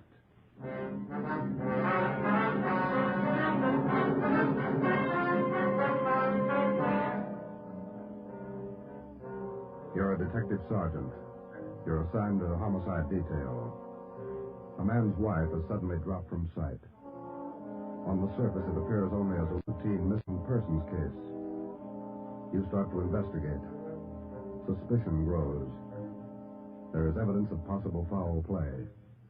Your job, find the woman or find her murderer. Dragnet, the documented drama of an actual crime, investigated and solved by the men who unrelentingly stand watch on the security of your home, your family, and your life.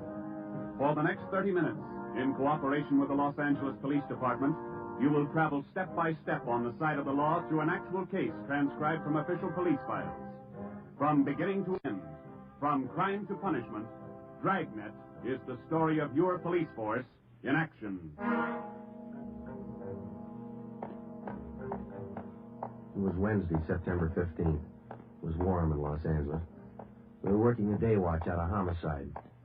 My partner's Ben Romero. The boss is Ed Backstrand, chief of detectives. My name's Friday. I was on the way back from lunch, and it was 12:56 when I got to room 42. Homicide. Hi, Joe. Waiting for you. Hiya, Ben. Al. Hi. I hear you got something for us. Here's a report right here. Gardener by the name of Eric Kelby called in day before yesterday. Said his wife disappeared from their home out in the valley Sunday night. Says he thinks she left him. That happens every day, Bargetti. Not this way, it doesn't. Walsh and I went out yesterday to interview the guy. The story doesn't add. Why not? None of her clothes are missing. None of her luggage. She even left her pocketbook behind, full of money. Found out from the neighbors a missing woman is a 17-year-old boy by a former marriage. So what? An only child. Mother dotes on the kid. Shouldn't even say goodbye to him. How did this Eric Kelby impress you? Pretty grouchy with Walsh and me. No cooperation. Wants to find his wife, doesn't he? I don't know if he does or not. It's no help, I'll tell you that. I see that report a minute now. Here you are. Agnes Trumbull Kelby, age 39. Kelby's her second husband. The first one died a little after the boy was born. Mm-hmm. Disappeared Sunday night from her home, 546 Velasco Road, between 7 and 8 o'clock. When did Kelby call in? Monday afternoon. Said he thought his wife might be spending the night with her sister. When he found out she wasn't, called us. Did you meet the boy while you were out there, Bargay? Yeah, that's another thing. Kid came riding in on a bike while we were talking with the neighbors. Tried to talk to him, but the old man came out hustling him inside the house. Then he starts eating us out. What did he say? Told us it was our job to find his wife, not to go prying into her stepson's affairs. Well, that's a new slant. How about her friends and relatives around here, Al? Any besides her sister? Walsh located a couple of her aunts. I don't think he's checked them yet, though. I'll tell you, boys, this is one I'll bet on. Maybe. You got the names of Mrs. Kelby's relatives? Oh, yeah. Right over here. Sure wish we had a chance to talk to that boy. Yeah. How's it feel to you, Ben? I don't know. Notice anything else funny about the guy, Al? I don't know. Well, here's those names, Joe. Thanks. Kelby was upset, all right. For some reason, he didn't strike me as reacting the way a normal guy reacts when his wife disappears. All right, Al. How would you react? Bargetti's worrying again. Oh, now listen, boys. It's no fooling matter. This is one I'll bet on. It's a homicide. All right. How about a copy of this report? Yeah, where do I get the phone? Missing persons, Bargetti. Who's that? Oh, yes. Yes. About what? Oh, sure. All right, son. 4 o'clock. Yeah. Goodbye. That was Kelby's stepson. What do you want? Thinks something's happened to his mother. In police work, missing persons detail is not a department separate in itself. It is organized as a part of the Homicide Bureau. According to Bargetti, who took the call, the boy said he suspected his stepfather, and he didn't want him to know of any meeting between him and police officers.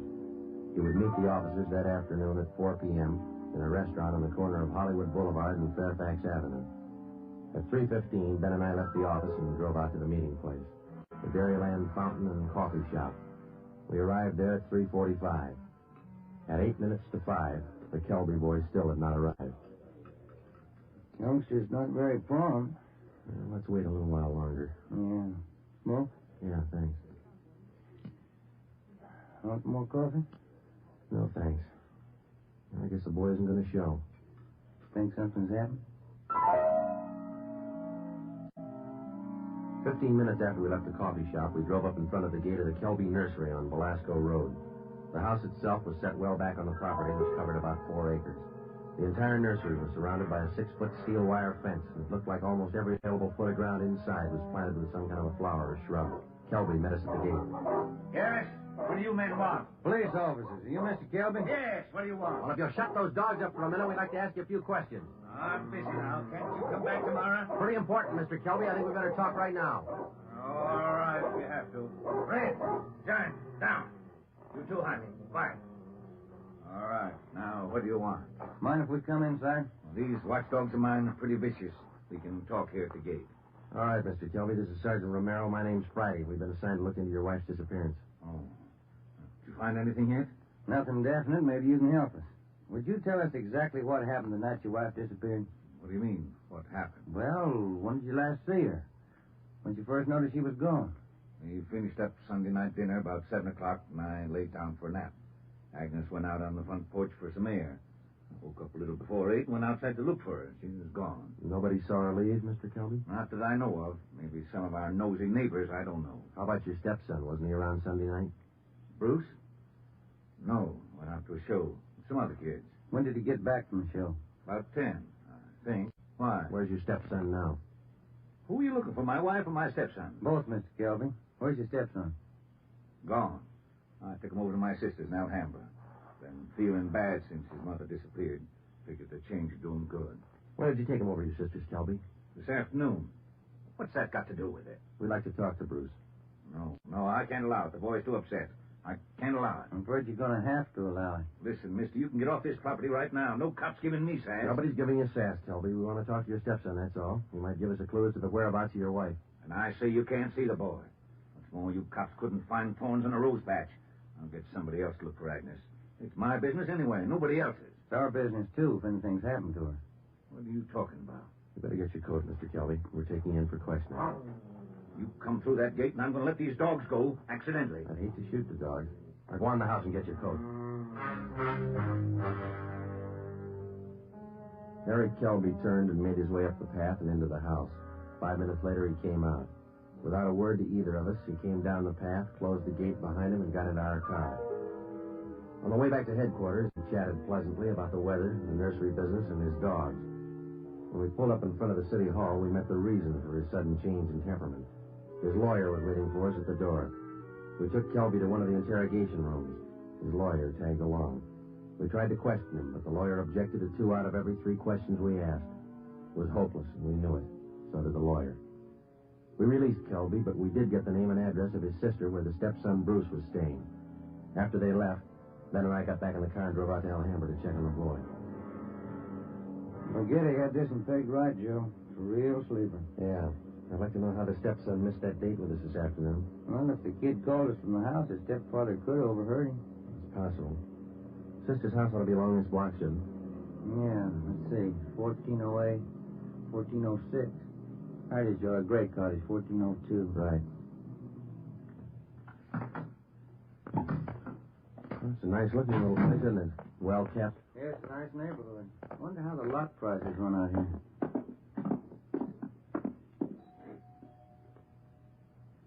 Somebody's coming. Yes, what is it? Police officers, ma'am. Are you Miss Kelby? Bertha Kelby, yes, that's my name. Why? We talked to your brother earlier today, Miss Kelby. He said that you brought his stepson Bruce here to stay for a while. We'd like to see him. Bruce? Yes, he was here till about, an hour and a half ago. I went to the store, and when I came back, he was gone. Have you any idea where he might be, Miss Kelby? Well, I telephoned my brother Eric's place just before you came to the door. He's not there. I don't know where he might be. I'm worried about him. He seems so upset. It's business about his mother's disappearance, you know. Do you mind if we came in and looked around, Miss Kelby? Well, no, not at all. We went in and looked the house over from one end to the other. There wasn't a trace of the boy. We drove back to Kelby's nursery and satisfied ourselves the boy wasn't there. Then we came back to Alhambra and we kept an eye on Miss Bertha Kelby's home until midnight. No one came or went. At 5 minutes past midnight, the lights went off in the living room, and a few minutes later, in the back of the house. The next morning, when Ben and I checked in for work as usual at 8 o'clock, we met with Captain of Homicide, Frank Kearney. What makes you two so positive there has been any foul play in this Kelby thing? That's just it, Cap. We're not positive. It's a whole setup. It smells bad. For instance? That lawyer. If a man's innocent, he doesn't need a lawyer to sit with him in the interrogation room and tell him not to answer questions. Number 2, that kid's telephone call. Maybe he doesn't get along with his stepfather. It happens, you know. Maybe he's trying to get back at him for something or other. Maybe. Then why is Kelby hiding him out? You sure he's hiding him out? No other way to take it, Cap. The Kelby woman walked away from her home Sunday night. Nobody saw her. She took nothing with her. No clothes, no luggage, no money. You checked with the family doctor? Yesterday. He told us Mrs. Kelby was in perfect health. We double-checked the Wanderer's file and the Repeater's file and missing persons. Couldn't find her name in either one. How about her relatives in town? Haven't had a chance to talk to him yet, Cap. We'll check him this morning. Well, one thing's certain. The woman couldn't have gone very far. We checked the sheriff's office, the jails, the hospital. Sent out a teletype and an APB. Every cop in the city has her description. She's been gone almost 4 days, but nobody's seen her. How does that add up to you? It doesn't. You better move on it. Check every one of Mrs. Kelby's friends and relatives. Right, Frank. Then try the neighbors. As long as I've been a cop, neighbors have been able to tell everything about anyone.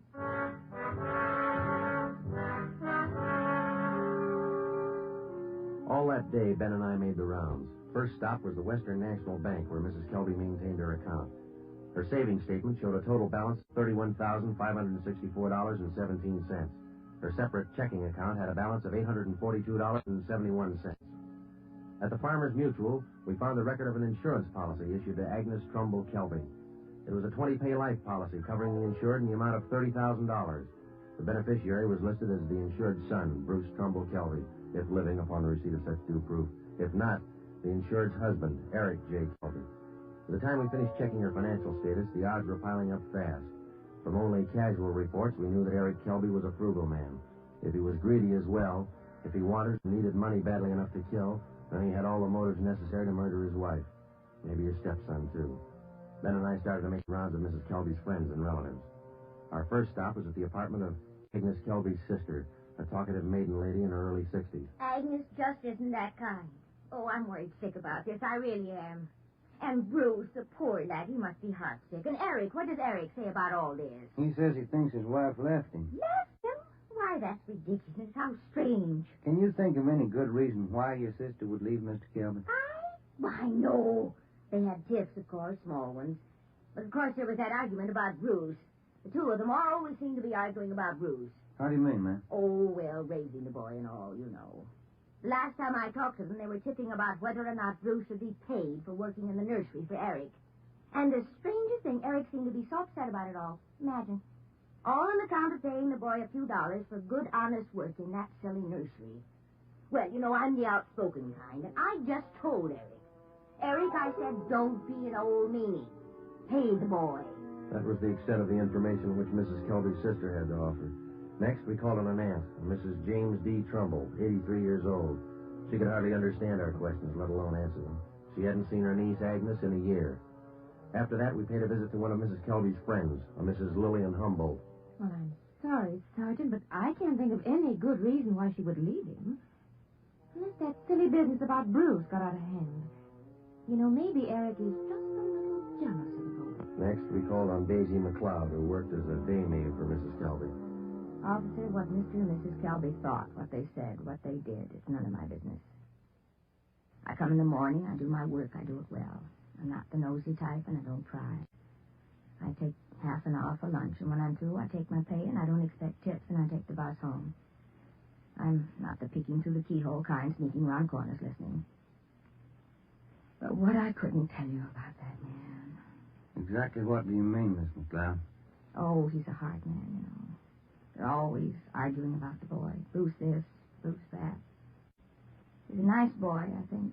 He's never done anything to me. Oh, but the arguments. Him and her all the time. Should the boy be paid for working? Shouldn't he? Why? Why not all the time? When Ben and I finished with a list of Mrs. Kelby's friends, relatives, and employees, we started out on the neighbors. None of them saw Mrs. Kelby after 6 p.m. the night she disappeared. 2 of the neighbors said they saw the porch light burning after 7 p.m., but both said the porch was empty. Mrs. Kelby was not sitting in her chair at the usual time after dinner. According to them, that was one of her habits. It was 10 minutes to 6 by the time Ben and I got back to the office. The light was still burning in Captain Kearney's office. Full day, Joe. Not a minute. Yeah. I don't know what the captain's hanging around for. Let's find out. Get anything? Pretty good luck, yeah? Good. I've got some more for you. Just walked in 5 minutes ago. What do you mean, Frank? Who walked in? Bruce Kelby. He's waiting in the next room.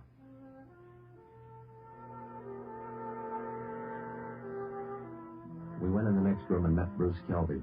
He was small for a 17-year-old, dark-haired, and a little on the sickly side. He told us that he couldn't keep the date he made with us on the phone because his stepfather apparently did overhear the conversation and drove him directly to his sister's home in Alhambra. We asked him why he was so sure that his stepfather was responsible for his mother's sudden disappearance. For one thing, all 3 of us usually go to the early show on Sunday night.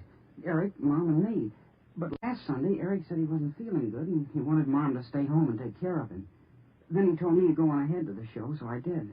What time did you get home, son? About 9:30, 9:45. What was your stepfather doing when you got home? Sitting in the living room reading the paper. You notice anything unusual about the way he acted? He was nervous and jumpy, more than usual, I think. Anything else? Yes, sir. When I came in through the front yard, I noticed the dogs had mud all over their paws. They'd been out somewhere in the nursery plots. And they won't go out in the plots unless Eric's with them. He doesn't want them to trample the seedlings. What would your stepfather be doing out in the nursery at night? Does he usually do some work at night? No, sir. None of the plots are even lighted. Only the greenhouses. And the paths in the greenhouses are usually graveled, I think. No mud around. It's my job to see that the greenhouse paths are kept graveled. I know they're not muddy. I fixed them the day before, Saturday. What do you think it means, son? I don't know. I don't want to think about it. I just know he's done something. He's done something to her. Did your stepfather give you any reason for keeping you away from the police officers the other day? No, sir. He said people were getting nosy, and he said it might be better for me over at Aunt Bertha's. She's his sister. Do you think your Aunt Bertha might know where your mother is? No, we hardly ever see her. We don't know her well at all. We've heard your mother and your stepfather argued about whether you should be paid for your work in the nursery. When I started to work for him, he promised he'd pay me. I was saving up to buy a 31 Model A. And then after a couple of months, when he didn't pay me, I asked him. He told me I ought to be glad to work for him for nothing. And your mother argued with him over that. Sure, it was her money that bought the nursery anyway. How'd you get away from your aunt's place last night? Well, Bertha had some shopping to do, and she left me alone. She locked the door to my room. Even the screen over the window in my room was nailed down, but I kicked it out and got away. I stayed at a friend's house last night. Thought about where you're going to stay tonight? I don't know. But I'm not going home. And I'm not going back to Bertha's place either. I'll get a room. How'd you like to stay at my house a few days? Sure nice of you, sir. Maybe I'd better not. Mom might not like it. Oh, I'll take care of that. Now let's hop out and get some dinner. Sure darn nice of you, sir. All right, son. Come with me.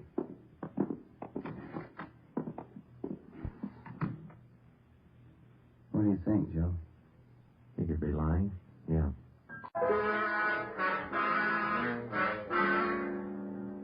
Now what, Cap? Shall we bring Kilby in again? No, not yet. He's found out by now from his sister that the boy's gone. He probably figures the police station is the first place he'd come. Wouldn't do much good pulling him in now, Ben. We couldn't even question him. 10 to 1 his lawyer would be waiting for us when we got back. That's the problem. How do we get to this Kelby without his lawyer finding out? Well, what about the early morning, Cap? Say tomorrow, about 5 or 6 a.m. Think you'd be looking for us then? Yeah, that might do it. If we can just get by that pack of hounds he owns without waking the whole neighborhood, might work.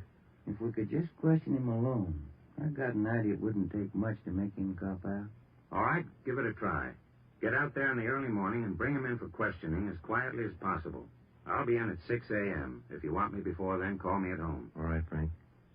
Kelby's got a smart lawyer. It's going to be plenty hard to convict him without a body and corroborating evidence. He's got 4 acres out there, Cap. You can hide a lot of bodies in 4 acres.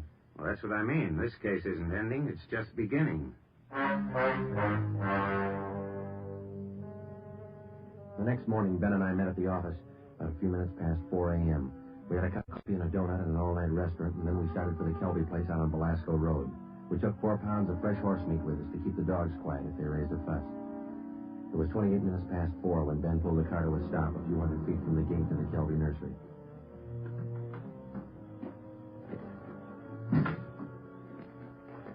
We got out of the car and made our way down the road to the gate. I reached in and tried the latch. It was padlocked. The dog started me. Okay, Ben, looks like we'll have to jump the fence. Toss some of that horse meat over to him. Yeah, here. That's it. Come on, let's climb. Keep an eye on those hounds. Looks like they could chew your leg off. Yeah. Here comes a third one, Ben. Toss some more meat. Yeah, there you are, boy. Go get it. Go get it, boy. Look, Ben, lights going on in the house. Come on, let's make it fast. Who is it? Who's there? I'll set the dogs on you. Police officers, Mr. Kelby. What? What are you doing out here this time of night? You're under arrest, Kelby. Get your coat. You cops are asking for a peck of trouble. Get your coat. Where's my stepson? What you done with him? What have you done with your wife? You're going to pay for this. I'll have your jobs. That's not the first time we heard that, Kelby. Let's go.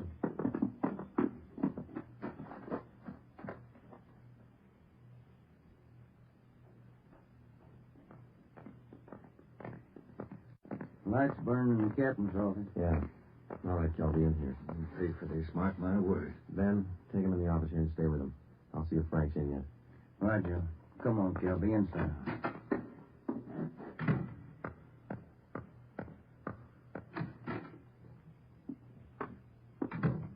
Friday? You bring in Kelby? He's down in the interrogation room. Ben's with him. Somebody saw you. Don't think so. They must have. Kelby's lawyer's sitting in the next room.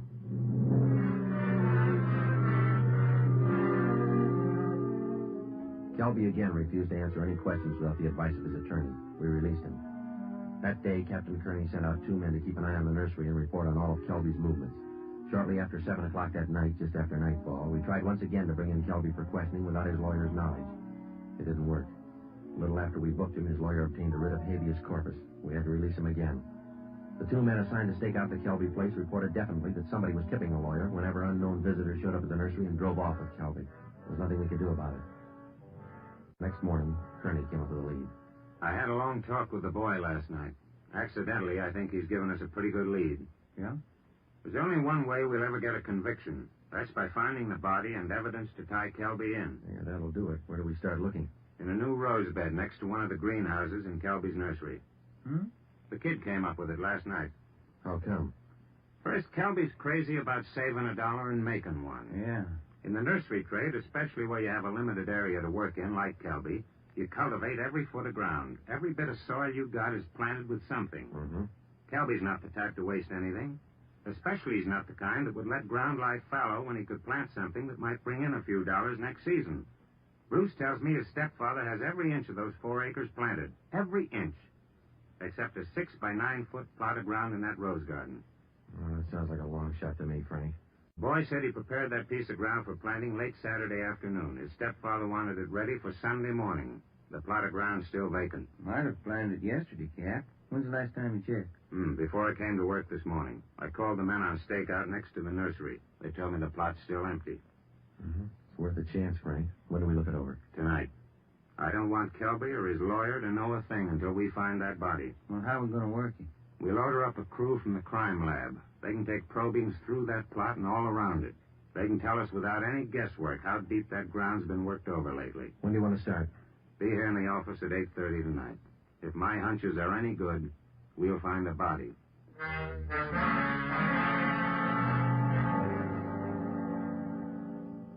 It was 10 minutes past 9 that night when we got to the Kelby place. Lieutenant Lee Jones and his assistants, Kearney, Ben, and 2 other men from Homicide. The men on stakeout told us that Kelby had left about 20 minutes before in a dark blue coupe. Ben brought along the usual supply of horse meat for the dogs, so we didn't have any trouble there. We found the empty plot of ground in the rose bed next to the greenhouse, exactly as Bruce described it to Kearney. Ground's been worked over all right, boys. At least 4 to 5 feet down. All right, Lee, let's start digging. Romero, take care of the dogs. Watson, grab one of these shovels. Right, Cap. Hey, Kelby said these dogs were vicious, didn't he? Yeah, why? Look at these hounds. They're no more vicious than a lively coal. Look. Higgins, get that light over here, will you? Thanks. What is it, Lee? Let me see. Teeth. Set of false teeth. Been in the ground long? Don't think so, judging from the shape they're in. How far down would you say you are, Lee? A couple of feet. Ground's real soft. Lee, come here a minute. What is it? Body. Here's the shoulder. All right, you men over here with Watson. Get the dirt off the face. Romero, you got a picture of the Kelby woman? Yeah, Cap. Let's see. Oh, here it is. Thanks.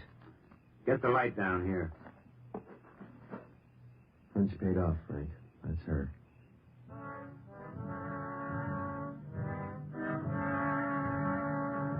Ben and I went back to the car and notified communications to broadcast a warrant for murder on Eric Kelby.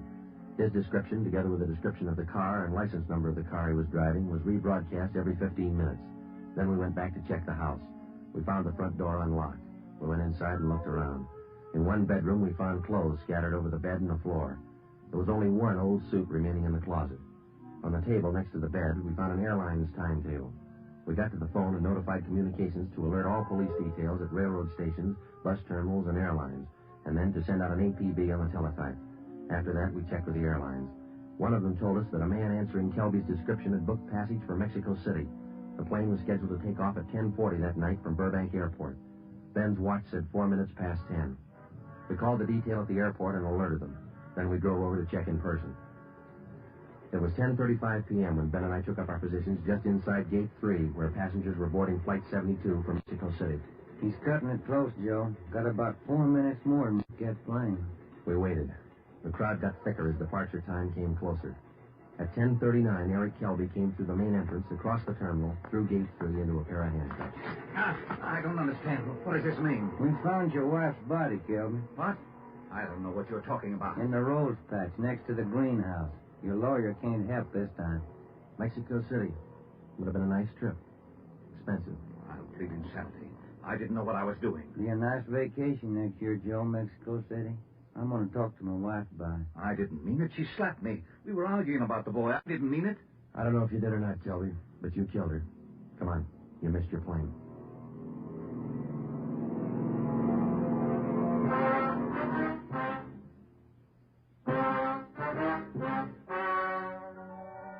The story you have just heard is true.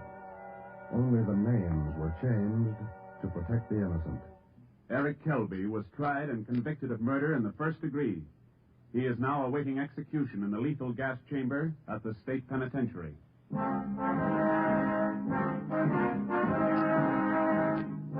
You have just heard the 14th in a new series of authentic cases transcribed from official files.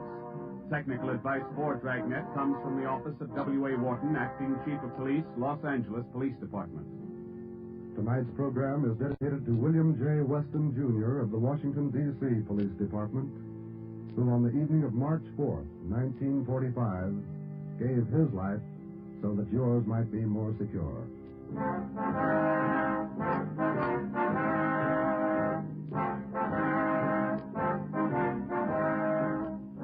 Dragnet came to you from Los Angeles. If you enjoyed tonight's production of Dragnet, you'll want to listen to Richard Diamond, private detective, as played by the screen's romantic tough guy, Dick Powell. The Pet Milk Show, usually heard at this time, has moved to a new time period on Sunday nights. Be sure to hear Larry Douglas and Kay Arman on the new Pet Milk Show tomorrow night on NBC. This is NBC, the national broadcasting company.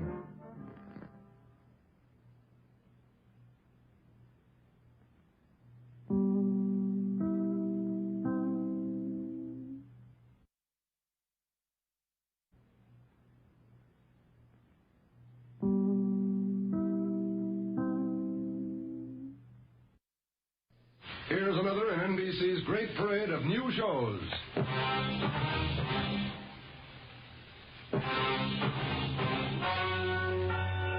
Ladies and gentlemen, the story you are about to hear is true. Only the names have been changed to protect the innocent. NBC brings you Dragnet.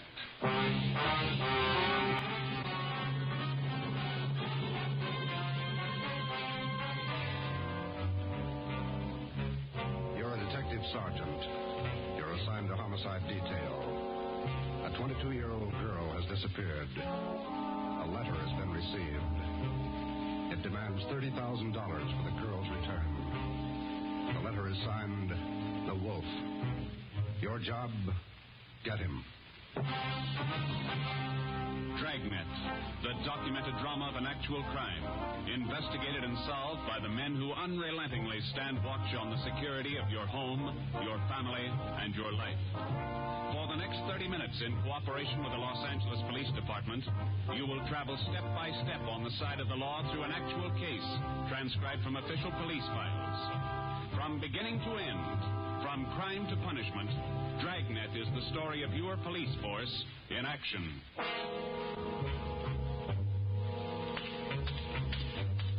It was Tuesday, October 18th. It was cloudy in Los Angeles.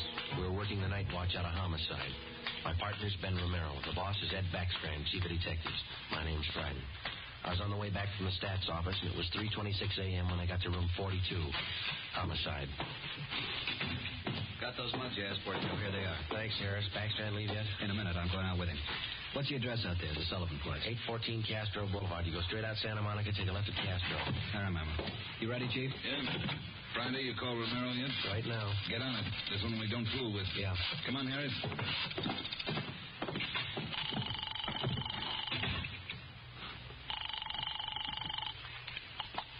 Hello. Sorry to wake you, Ben. This is Joe. How you feeling? Oh, hi, Joe. What time is it? 3:30 a.m. How do you feel? Oh, a lot better. Be back to work tomorrow. You'll be ready in 20 minutes? I'll pick you up. 20 minutes. Okay, what's up? You remember Martin Sullivan, vice president of the Third National Bank? Sullivan? Yeah, what about it? He's got a 22-year-old daughter, or he had one. She's gone. Thanks again, everybody, for being here. I wanted to wish you all a very Merry Christmas and a Happy New Year. Stay tuned.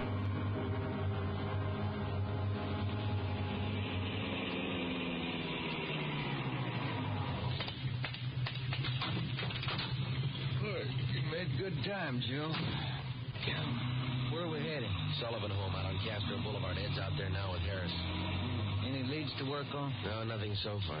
The girl disappeared a little before 1 o'clock yesterday afternoon. At 11 last night, he got a letter. They want $30,000. Sullivan hasn't got that kind of money. Yeah, I know it. Poor guy's almost out of his mind. Fill me in. How did it happen? Well, the guy took the girl out of business school. He had her called out of class. Told her father was sick, said he was a friend of the family's. Now, how about the teachers? What was their story? Said the girl didn't want to go with the man at first, but he finally talked her into it. Kept telling her father was dying. That's about as low as they come? Yeah.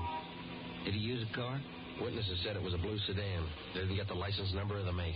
Did they remember what the guy looked like? About 5'9", 160, brown suit, dark hair. Nothing there? No. Here's a copy of the letter. The usual. Read it. Yeah. I have your daughter, Judy. Get, what's that? $30,000. $30,000 quick if you want her back alive. Don't call police or I'll kill her. Contact you later. Signed, what was it? The Wolf. Oh, Wolf, huh? I could think of a better name. Come on, here we are. It's got the original note, Joe. Lee Jones down at the crime lab. He's checking it for prints and handwriting. Well, do it. Oh, hi, Davis. Right on in the house, boys. She's waiting for you. Thanks, Dave.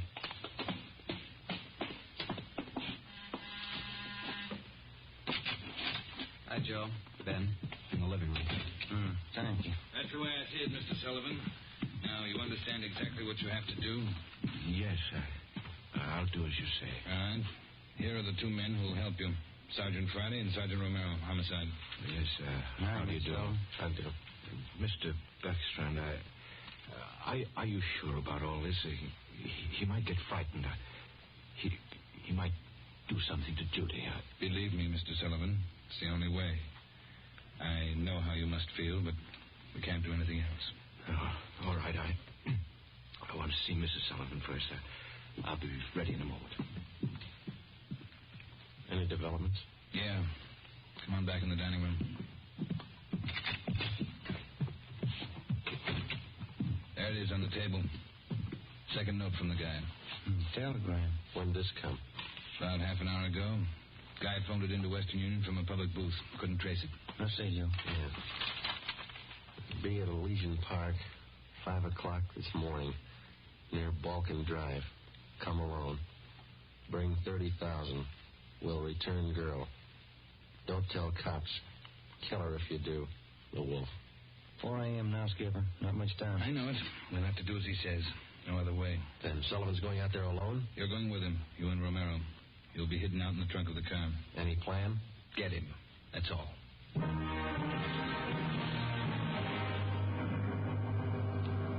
and I went out the back door and into the Sullivan garage. We jammed ourselves into the trunk compartment, and Harris closed the door on us. The latch was fixed so that the door could be pushed open from the inside. A few minutes later, Mr. Sullivan came out, got in the car, and we drove off. At 3 minutes to 5, we pulled up at the meeting place in Elysian Park. We waited. Nothing happened. At 5 minutes past 5, it started to thunder. That's all we need now. Thunderstorm. Stuff in here in this trunk, isn't it? Oh, yeah. Ben, listen. Something. Must be. Have you seen anything? Sounds like he's pacing up and down alongside the car, doesn't it? Yeah, listen. Can you hear anything else? Can you? No. We better stay undercover. Yeah. The rain's starting in. Wonder what happened to the wolf. Cold feet, maybe. Let's wait it out.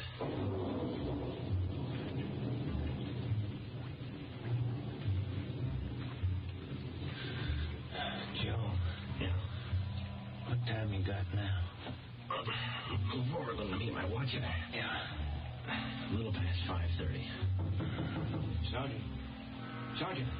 Mr. Sullivan? Yes. Do you think he's coming? He's late. It's getting daylight. We better wait it out, Mr. Sullivan. Now, look, don't come back here again. If he's watching, you might tip him off. Oh, all right. All right. Poor guy. Joe? I hear it. He's coming up the road. this. Stop it. Yeah. Swing over to our car. You ready? Right. Talk low, Sullivan. They're coming back here. Now watch it. Friday, Romero. That you, Ed? Yeah, the meeting's off. Come on out. All right. Got a cramp in my leg. I'm cramped all over. Mr. Sullivan, drive back home. We'll contact you there. All right, Chief. Ben, Joe, come on over to the car. What's the story, Ed? The guy had no intention of following through with this meeting tonight. Well, how come? He told us. Phone at 5 o'clock. Tried to trace the call. He wouldn't stay on the line long enough. What do you have to say? He wanted more money. Bragged about how smart he was. How we'd never get him. But he knows Sullivan's called in the police. Sure. Said he didn't care. We'd never get him anyway. Yeah, pretty cocky. Pretty smart. Take my word for it. He's no dummy. Control 1 to 80K. Control 1 I'll get it. 80K to Control 1. 80K to Control 1. Go ahead. 80K, go to your office. Code 3. Go to your office. Code 3. Be a major success. All right, Romero. Let's roll.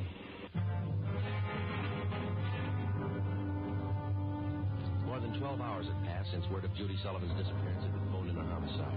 During that time, an all-points bulletin containing the descriptions of the suspect, his car, and the girl had been sent out on the teletype to law enforcement agencies throughout the area. The same descriptions were broadcast over the police radio every hour. The Sullivan home had been placed under strict surveillance, and Mr. Sullivan instructed not to contact the suspect without knowledge of the police. He'd raised almost $10,000 in cash to buy him off. The serial number on each one of the bills had been copied by a police stenographer and then rechecked by a homicide officer. So far, the Wolf, as he called himself, had made 3 separate contacts, but he'd covered his tracks well. We knew that he was somewhere in the city, 500 square miles of it, and we knew we had to find him fast. It was 18 minutes past 6 when we got back to homicide. Hi, Chief. Fellas, you got something for us, Mac? Here, this letter. Special delivery. Came in about 25 minutes ago. Can I see that, Mike? Yeah, that's him. Yeah, according to the postmark, he must have mailed it right after he grabbed the girl. Yeah, listen to this. Stay away from Sullivan. If the kid's found dead, it's your fault. Stay away, the Wolf. All right, Mike. Get it over to the crime lab and have Lee check it for prints. Right, Chief. Will you find any prints on the second note, Mike? 2. Running through R&I now. Friday, Romero, get down there and see if they got a make. I'll call out to Sullivan's and check with Harris. Right, Ed. Let's go, Ben. Who's watching the Sullivan house beside Harris? Carpenter and Davis. Baxter's afraid the girl's father will try to make a deal with the guy. Has he tried it yet? No, he hasn't yet. You couldn't blame him if he did. Word's sake. Oh, yeah. Here we are. Hi, fellas. Just coming down to see you. Got something, Larry? Those 2 prints Lee Jones lifted off that letter got a make on them from the single print file. That's good, Larry. Let's see, huh? There it is. Pull the whole package on him. Donald Alfred Kiefer. Looks like a real bad one, doesn't he? Donald Alfred Kiefer, male, Caucasian, age 29, 5 feet 8 inches, 170 pounds, brown eyes, dark brown hair. He had 1 previous arrest for forgery in Los Angeles 10 months before. Kiefer's occupation at the time of his arrest was listed as bank clerk at the Third National Bank.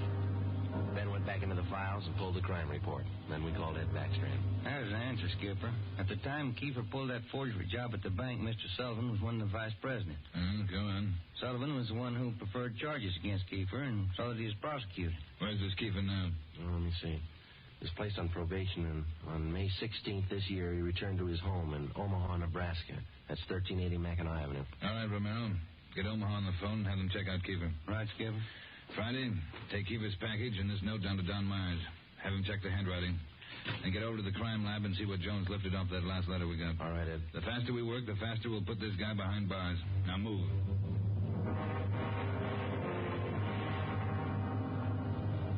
How's the writing compared, Don? What'd you find? Yeah, looks good. See here? Slants as crosses, double oops as L's, open A's, pressure on the downstroke. Donald Kiefer, the Wolf, same handwriting. Lifted 3 prints off this last note, Joe. Brought them out to the iodine fume gun. They match with the first. Thanks, Lee. Did you find anything else? I don't know if it'll help you much. We examined the paper for watermarks and texture.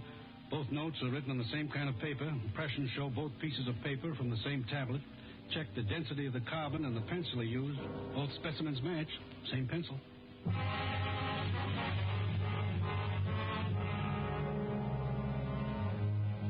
By Mid-afternoon, Donald Kiefer's description had been broadcast throughout the area.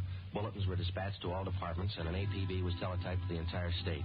Men were stationed at every post office in the city to watch for notes that might come through the mail. The bus depots, railroad terminals, the airports, and all the main roads leading out of the city were under strict surveillance. The entire Los Angeles area was broken down into single square-mile districts, and a house-to-house canvass was started. A squad of men were assigned to cover each square mile. Outlying towns and cities were requested to do the same. By 5 o'clock that afternoon, the greatest dragnet operation in the history of the city was underway. We were sure Donald Kiefer was somewhere inside. At 12 minutes past 5, Ben got the call back from the Omaha police. Yeah, I got it. 6 X-ray 419. Nebraska plates, right. Well, thank you a lot. Yeah, bye. They had to make on the car. Lots more. The Omaha cops looking for Kiefer, too. Want him for a robbery there 2 months ago. Yeah? In that robbery, he used a stolen 1939 blue sedan. Nebraska license plate, 6 X-ray 419. Well, how about his family and his friends back there? They all been checked? Yeah, they said Kiefer left Omaha about 6 weeks ago. Didn't know where he was heading. Well, get that car description in communications, huh? APB, teletype, and broadcast. I'll tell Ed. Yeah, right, Joe. Right in, Romero. Yeah, Ed. What are you tied up with? Well, just got a call from Omaha. Make on Kiefer in the car. Give it to me. You two get out to the Sullivan house fast as you can. What's happened, Skipper? Martin Sullivan's disappeared.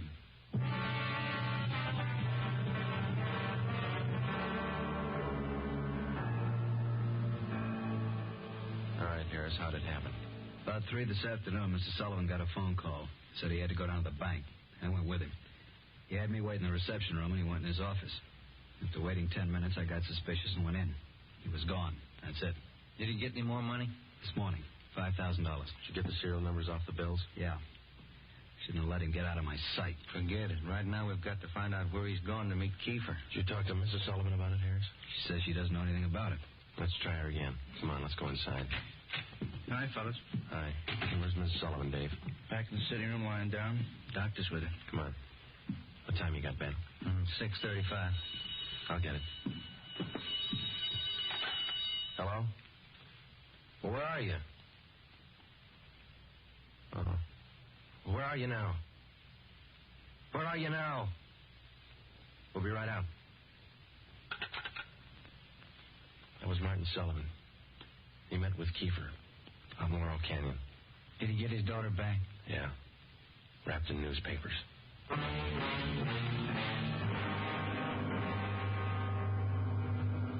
All cars in the area were notified that a contact had been made with Kiefer. We got in the car and drove out to Laurel Canyon. The entire area had been blocked off. We found Martin Sullivan standing in the middle of the road at the end of East Winding Way. 500 feet down the hill was a private residence where Sullivan had telephoned us. It was the only building in the immediate vicinity. A few yards beyond the point where East Winding Way ended, back in a clump of tall grass, we found the body of Martin Sullivan's daughter. We notified the crime lab, Chief Backstrand in the coroner. Despite a severe state of emotional shock, Martin Sullivan tried to tell us the story. He said Judy was all right. I believed him. I wanted her back. Judy. I tricked the officer, the one watching me. He said, come along, no police. Did you see his car, Mr. Sullivan? I wanted her back. I wanted Judy back.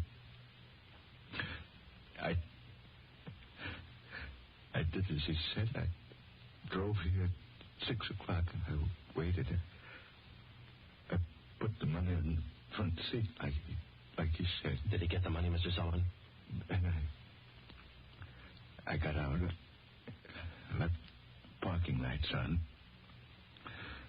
I stood up there by the end of the road, waiting.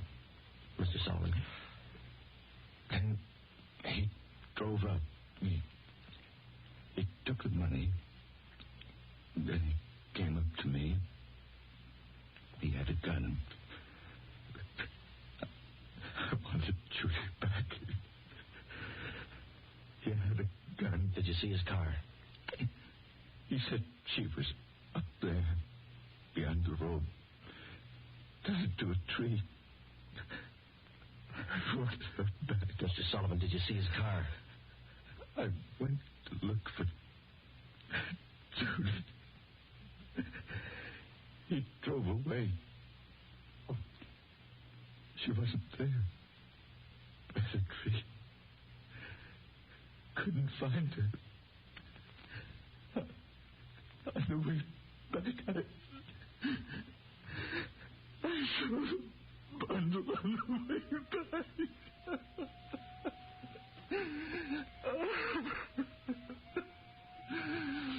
Let me find it.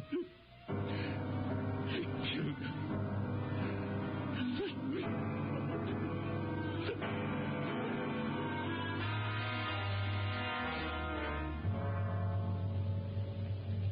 Before he went into a state of complete collapse, we showed Martin Sullivan a picture of Donald Alfred Kiefer. He definitely identified him. The information was immediately relayed back to Central Division, rebroadcast to the entire police radio system. A teletype was dispatched to sheriff's offices, and communications were sent to police stations throughout the country. The house-to-house search throughout the entire city intensified. The dragnet in which we hoped to trap Donald Kiefer was drawing slowly inward. It was 12 midnight. Next street, Sullivan girl murder. Next street, read all about it. Citizens join search for killer. Friday, did the papers get a list of the numbers on that ransom money? Yeah, got them in the final night edition. 2.5 pages of serial numbers gave it a big spread. Look at these pictures of Kiefer here, all over the front page. The more the better, Romero. I hope this town never forgets that face. Good reminder. You don't make deals with killers. Hi, fellas. Come on over. Find anything here, Lee? Just checking over these towels here. Found them wrapped around the girl's body, inside the papers. Funny thing about those papers. What's that, Lee? They're all yesterday's. Every story about the girl's disappearance has been clipped out. Maybe the guy's making up a scrapbook. How about the towels, Jones? Any laundry marks? Not a one so far, Ed. Every one of them was clipped off. Pretty smart. The morgue post the body in? They're doing it now. Yeah, nasty one. Yeah. Did you get any footprints or tire marks out where they found the body? Lots of them, all cast. Bossy and Taylor are checking them. One thing. What is it, Jones? I don't know. Under the seam here. This towel. Wait a minute. Joe, that pair of slippers there. Yeah, here you are. Thanks. Press back under the seam. There. That's one tag he missed. Any markings, Lee? Yeah. Greenway Apartments, Los Angeles.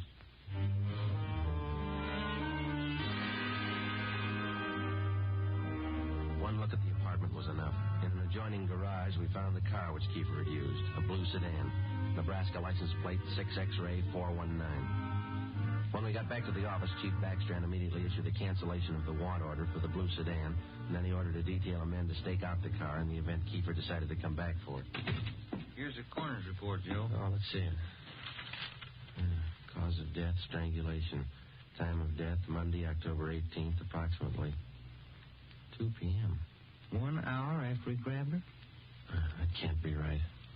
Skipper in his office? Oh, he's out for a minute. Hey, Joe, Ben, take the call off 2503, will you? Thanks, Mike. Right. Would you give me the call on 2503, please? Thanks. Hello? Yeah. Yeah, when? We'll be right over. Some of the ransom money, Ben, just showed up. Beverly and Highland. Come on.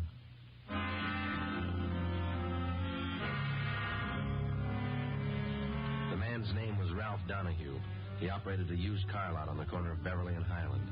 He told us that early that morning he sold a dark blue late model coupe to a man who gave his name as Fred Sims. The man paid for the car in cash. Donahue told us that he checked the serial numbers on the bills after the man had driven away.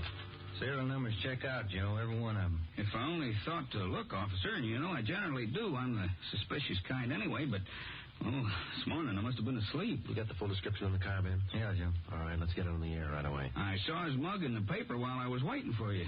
Too late. Sorry. Yeah, thanks.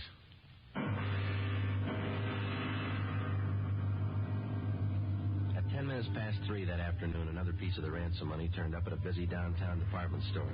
The clerk was unable to remember who gave her the bill. The detail throughout the general downtown area was strengthened. The house-to-house search of the entire city for Judy Sullivan's murderer went on. The afternoon dragged into the early evening. At 20 minutes to 7, Ben and I had a hamburger and a cup of coffee in the drugstore at East Broadway and 3rd. And then we got back in the car, checked with communications, and started cruising the neighborhood again. At 9 minutes to 8, a man answering the description of Donald Kiefer was seen crossing Sunset Boulevard just below Highland. 7 minutes later, the same man was reported near the intersection of Hollywood Boulevard and Las Palmas. Communications relayed the information. At 21 minutes past 8, our car, 80K, along with a dozen others, were concentrated in the Hollywood Boulevard area from Gower Street to La Brea, Franklin Avenue to Santa Monica Boulevard. At 24 minutes past 8, another piece of the ransom money was passed at a cigar store on the corner of Hollywood Boulevard and Hawthorne Street. The number of men and radio cars in the area was redoubled. Plainclothes officers were stationed at every intersection to keep an eye on pedestrian traffic. At 18 minutes to 9, the dark blue coupe which Kiefer had bought that morning was spotted parked in an alley just below Hollywood Boulevard and Cahuenga. We called Ed Backstrand. City Hall. 2503. 2503. Chief of Detectives Office, Hannah. This is Friday, Mike. The chief there? Yeah, wait a minute. Just going out the door. That is for you. Backstrand? Friday, Ed. Just spotted Kiefer's car, the one he bought this morning, parked in an alley off Cahuenga. Harris and I are on our way up there now. We'll take care of the car. You take care of this call. Just came in. What do you got? The theater on the corner of Hollywood Boulevard and Fairview. The girl in the box office just took in a $10 ransom bill. Yeah? She got a good look at the man who passed the bill. She says it's Kiefer.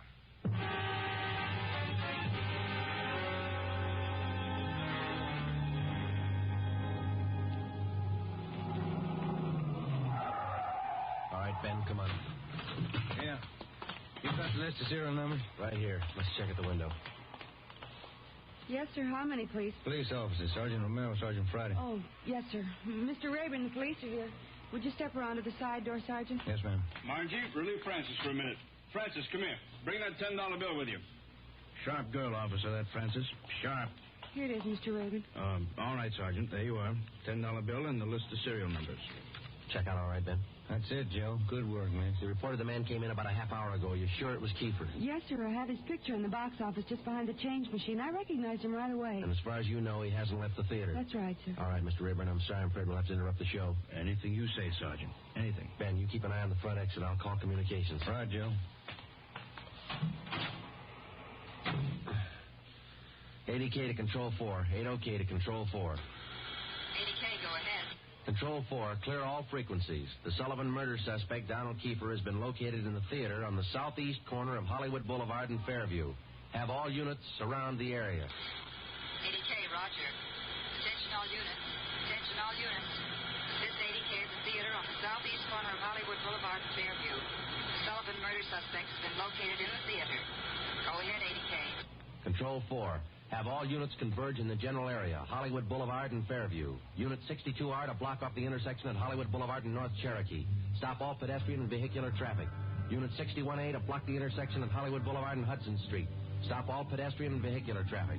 Unit 71 and 72R to block the alley behind the theater. Unit 66 and 67R to assist at main entrance to the theater. Within a few minutes, the 1/2 mile area around the theater was completely blockaded. Every exit and entrance to the theater was covered. At 9:23, we met Harris and Ed Backstrand in the theater manager's office. Backstrand outlined our plan of operation. At 9:28, a detail of 14 men walked down the side aisles on the main floor of the theater and took up their posts on either side of the orchestra pit.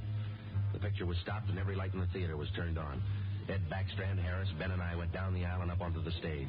Backstrand made the announcement. Ladies and gentlemen, we're sorry to interrupt the picture, but this is important. We're police officers. We've traced the murderer of Judy Sullivan to this theater. He is in this theater now. Now we're going to search the theater row by row, and we'd like to ask your cooperation. There's no need to be panicky or afraid. Those who wish to leave now may do so. Leave by the main entrance. Each one of you will be checked as you go out the door. And for the benefit of the man we're looking for, don't try to escape. Every exit is covered and the entire area is blockaded. Don't place any more lives in jeopardy.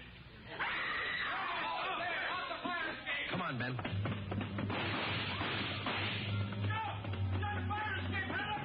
Backstage, Joe. We can make it from there. All right, let's go. Come on, hustle it, Ben. Yeah. The next building. You'll probably try to jump for it. All right, watch it. I think this door leads out to the roof. There he goes. All right, Keeper, hold it. Don't shoot, I give up. Throw your gun down. Over here. Don't shoot. Don't. Let's get him. All right, coppers. I got it figured. They won't top me for this. Didn't know what I was doing. Put the cuffs on him, Ben. Get away from me, you crump! You shouldn't have hit him, Keeper.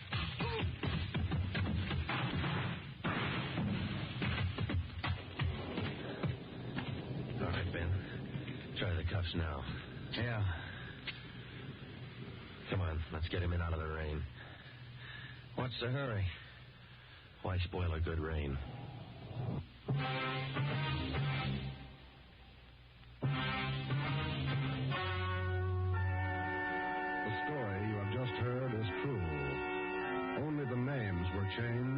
to protect the innocent.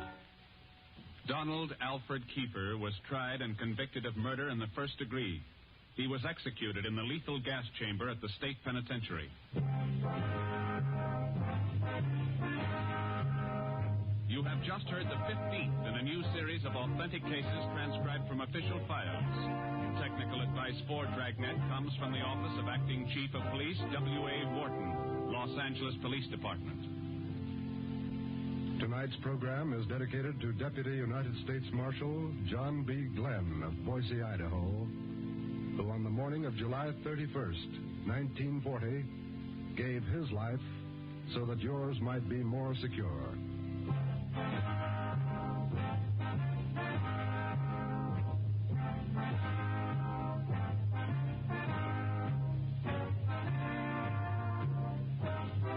Dragnet came to you from Los Angeles. Theater Guild on the Air returns tomorrow night on NBC.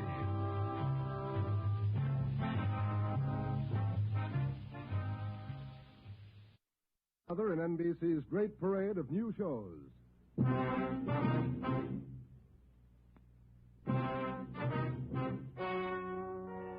and gentlemen, the story you are about to hear is true. Only the names have been changed to protect the innocent. NBC brings you Dragnet.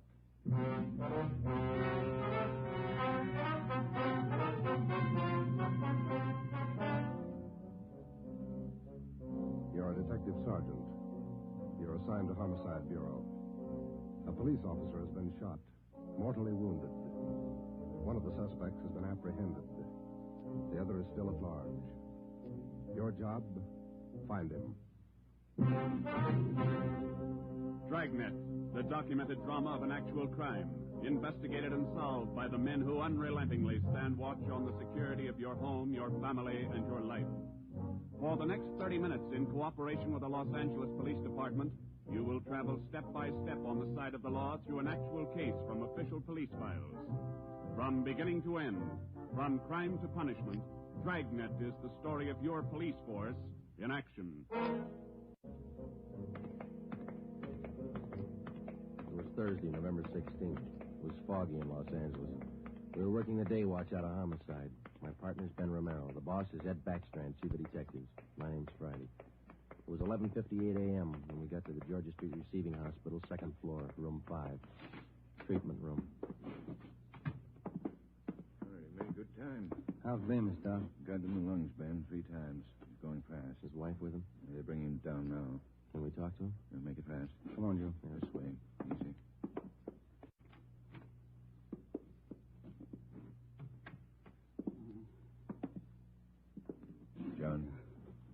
John, it's Friday and Romero. I want to talk to you a minute. Doc, it burns. My chest. Burning up. Nurse? Yes, Doctor? The hypodermic. Yes, Doctor. Easy. All right, fellas. Don't take too long. John, it's Joe Friday. Can you tell us how it happened? Joe. How'd it happen, boy? Can you tell me? Can't figure it, Joe. Why'd he do it? We gotta find out. Now, how'd it happen? I don't know. I was directing traffic. East Broadway and First Street. Gray coupe. Pulled up for the stop. Gray coupe. How many men in the car? How many, John? 2. Gray coupe. Pulled up for the stop. In the pedestrian lane. Went over. Gonna ask him to back up. Back up out of lane. Just gonna ask him. Yeah, John, and then what? Driver. Dark hair. Eyes. Dark. Went over. Gonna ask him. Back up. Pointed a gun. No reason. Pointed a gun at me. All right, easy, John. Take it easy. No reason, Joe. No reason he fired. Hurry it up, Joe. Yeah. No. What about the other man in the car? Did you see him? Can you describe him? Joe, did you get him? Gray coupe. Driver. Guy with him. We've got the driver, John. He's upstairs. The other one got away. We gotta find him. You gotta help us. My wife. Somebody send for Dora. She's on her way. She'll be here in a minute. Now, can you tell us, the other man in the car, what did he look like? Gray coupe. What did he look like? Don't press him, Joe. Gray coupe. The driver. Pointed a gun. Dark hair. Yeah, I know the other man, John. We got the driver. What did the other man look like? send for Dora. Come on, Ben. Thanks, Doc. Okay, Joe. Going fast? Yeah. John got any kids? 2. Always pick a family man. This thing's got a phony ring to it, Ben. You don't just pull a gun and shoot a man. Not if you're sane, you don't. Here's the stairs. The guy we got is as sane as they come. And how do we explain it? All I know is that hood shot John Bemis, and I want to know why. Might be a lead in that car he was driving. Maybe. Come on, here we are. Phone message for you, Friday. Came in a few moments ago. Thanks, Davis. From R&I. They got a make? Take a look. No make or warrants on James Vickers. Great. Let's talk to him. Come on. Yeah.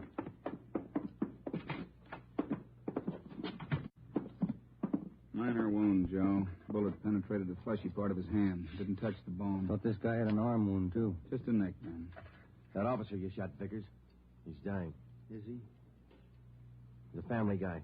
Got a wife, 2 kids. Has he? Why did you shoot him, Vickers? Ask him. We did. Then you know the reason. Said there wasn't any reason. That's right. Look, we're going to make you on this, Vickers. You know that, don't you? I don't know anything. Why'd you shoot him? Shut up. Why'd you shoot him? Joe. Yeah. Davis? Yeah? Stay with him. Fine. Doc, get us an MT slip on this guy, will you? We'll be back in a minute. Come on, man.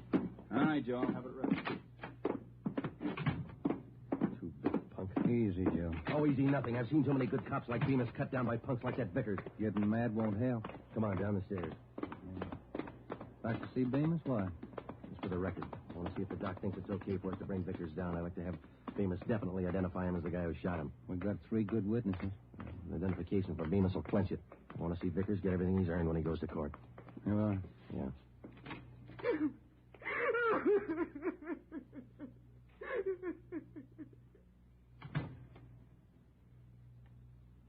He went fast, Joe. Yeah. That his wife? Yeah. Did she make it in time? No. Did he say anything that'd help? No, it might. He said a prayer.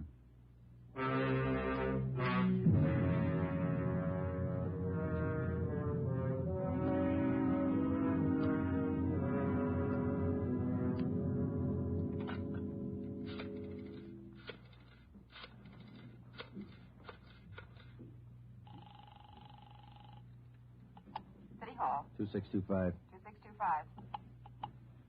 Auto records, Crowley. Joe Friday, Vince. What about a make on that car used in the Bemis shooting this morning? Yeah, Joe, been trying to get a hold of you. Where are you now? Georgia Street, 2nd floor. What about the make? Car was reported stolen yesterday afternoon. Registered to Harold Simpers, 716 Everett Street. Report said the car was taken from a parking lot at Grand and Wabash. Okay, Vince, thanks. What about the guns they found in the car? Lee Jones still has them over at the crime lab. He's running them through. No word yet? No. You make out the impound report on the car, Joe? Yeah, recovery report, too. They're still dusting for prints. MT slip ready, Doc? Yeah, right here, Ben. Medical card, history, MT slip. You ready, Vickers? Yeah. All right, put out your wrists. Put the cuffs on him, Ben. Watch his hands. You saving me for the hot lights? All right, let's go. I'm not going to jail. You're in jail now. Looks like a hospital. Bars on the windows, aren't they? All right, come on. Give me a smoke. Here. Okay. Light. What do I get if I open up? No deal. Might talk, make it attractive. Who was the other guy in the car? Hitchhiker. I always give rides. Then why'd you run when we chased you? Maybe he was scared. You're part of a gang. Maybe. Who was the other guy? What's it worth? Oh, come on, Vickers. You're wasting our time. Where are we going? All right. My hand hurts. I want to call my own doctor. You hear me?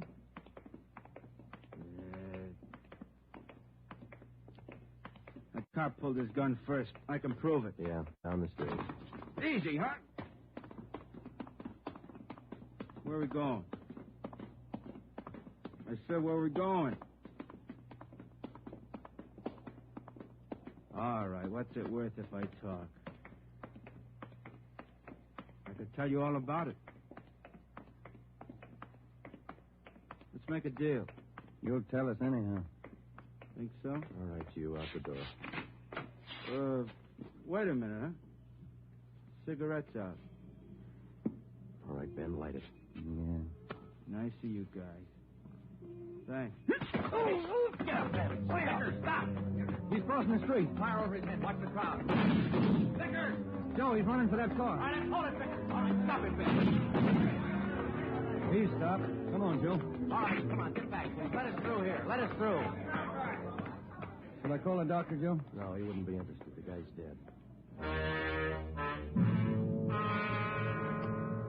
James Vickers, murder suspect, address unknown, died almost instantly at 1:13 p.m., November 16th, while attempting to escape. His body was taken to the county morgue where it was posted. All the personal effects found on the body were listed by the coroner, and a receipt for them given to our office.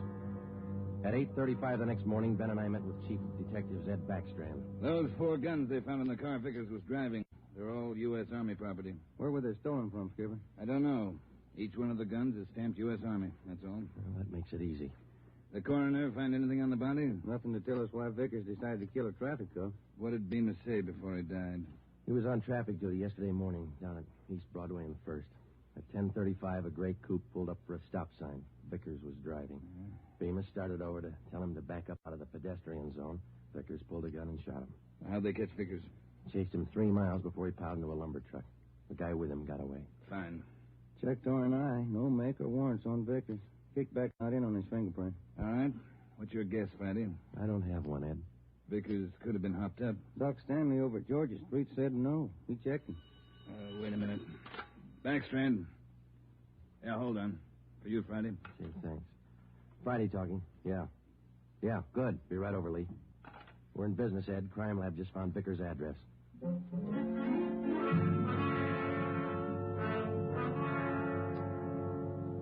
There it is, Joe. Thanks, Lee. Let's see, huh? Silver Dollar Hotel. Received a Mr. James Vickers, $6.50, room 345. Where'd you find it, Lee? Under the front seat, in with the tools. Anything else? Not a thing. How about prints? 2. Kind of smudged. Hope we can run a make with them. No prints on those 4 guns, Lee? Smeared. Not enough to classify. Yeah, this is it, Ben. That's all we got. Come on, let's see if we can make it pay off.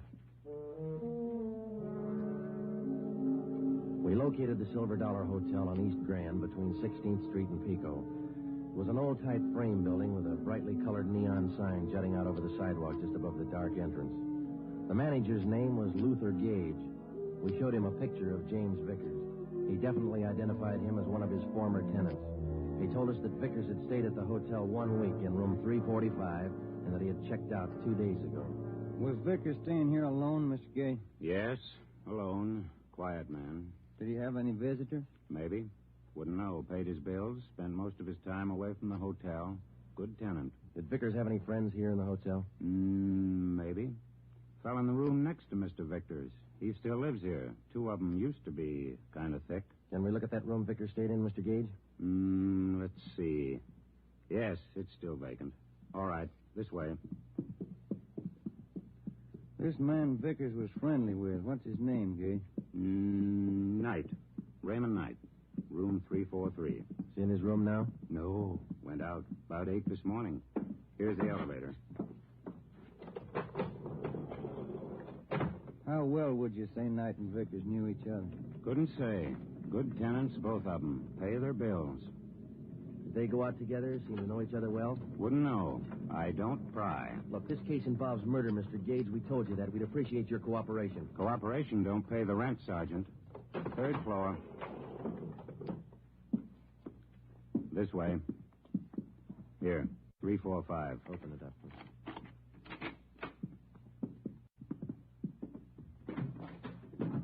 Nothing.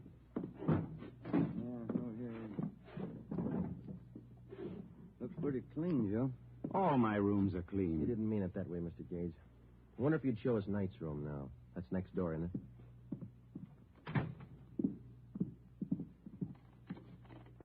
I don't know about this. Poking into other people's rooms. Not regular. Neither's murder. Come on, let's go.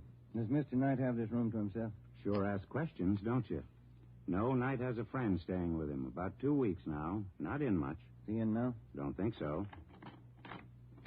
Oh, Ben, watch it! Drop that, you. Bad shot, Mr. Gates. Look out.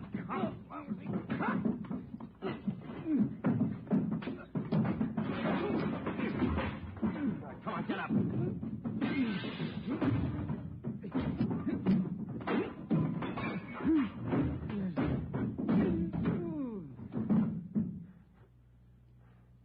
Ben? He's out cold. Look what you've done to the room. I thought you said Knight wasn't in. He isn't. This is his friend. Great friends. 45 automatic in his hand. 38 snub nose in the bureau. Another 45. Look in his bag. I don't pry. He pays his bills. Good tenant.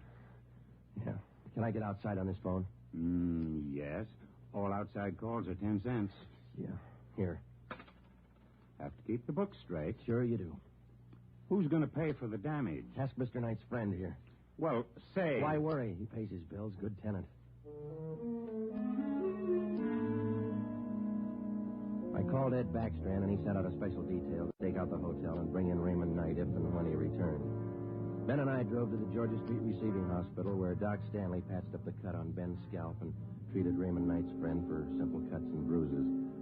From papers found in his wallet and in the hotel room, he was identified as Frank Gannon, 9896 Wasatch Street, Kansas City, Missouri.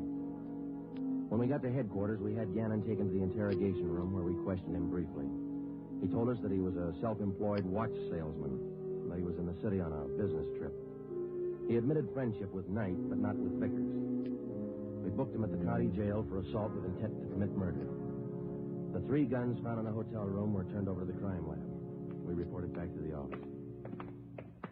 Sure, my head's pounding like mad. That Gannon's a mean one. Yeah, it's a nasty crack. I got some aspirin in my desk. Might help. You're all. Hi, boys. Rough day. I don't get much rougher, Eddie. Message for you on the desk. Now I'm going to eat. Starving. Right, Tracy. What is it, Joe? Jones got a make on those prints he lifted off the car. Let's see. Yeah, something else to know on James Baker. Wanted 10-14-43, desertion, U.S. Army. That could account for those stolen Army guns. Yeah. What about the make on those prints Lee found? Let's take a look. Vance Taylor. Good solid record. 4 burglaries, 2 armed robberies, 2 assaults. Wait a minute. Here's the mama sheet. Mm-hmm. All right. Born so-and-so, age 36. Alias John Fields, Harold Grant, Tom Bissell, Hey. Yeah, alias Raymond Knight. The other man who rode in the car with James Vickers the morning he shot down Traffic Officer Bemis finally had been identified. Vance Taylor, alias Raymond Knight. Well, that still didn't explain the unprovoked murder. It didn't explain the 4 guns found in the car or the 3 guns found in the hotel room. An assortment of arms like that could mean something big, but we didn't know what. Gannon's sudden willingness to shoot it out in the hotel room meant something, too. But we didn't know what. We had Gannon brought back to the interrogation room. Hi, Gannon. Have a seat. Everything all right? I'll bet you're worried. No, we're not worried, Gannon. You ought to be. Don't make me laugh. You're tied in with Raymond Knight. That's enough for us. You send me up for it. We're going to try. Big talk. How long did you know Vickers? I didn't. Funny. His prints are all over one of those guns we found in your room. I'm not worrying. Then you better start, Gannon. Vickers and Knight killed man. If you run with him, your hands are dirty, too. I room with Knight, that's all. Knight didn't come back to the hotel. Where is he? We're not that close. You share your guns and your friends. That's close enough for us. I don't know Vickers. You mean you didn't know him? I said I don't know. We got Vickers, Gannon. He's dead. Good story. Okay. Come on, Gannon. Let's get on to more.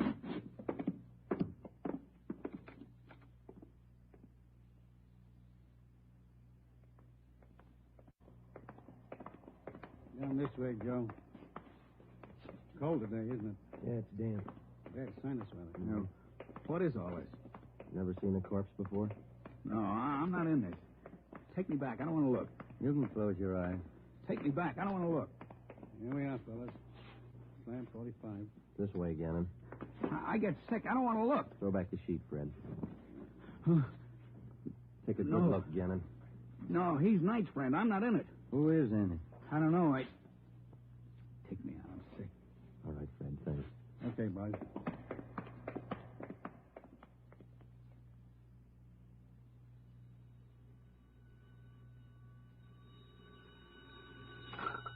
interrogation room Friday. Joe on stakeout at the Silver Dollar Hotel. No sign of Raymond Knight. Keep you posted. Okay, Dave, thanks. How long does this go on? I can call a lawyer, you know. And you better call one right away, Gannon. They just picked up Knight at the hotel. He's incriminated you. You're a liar.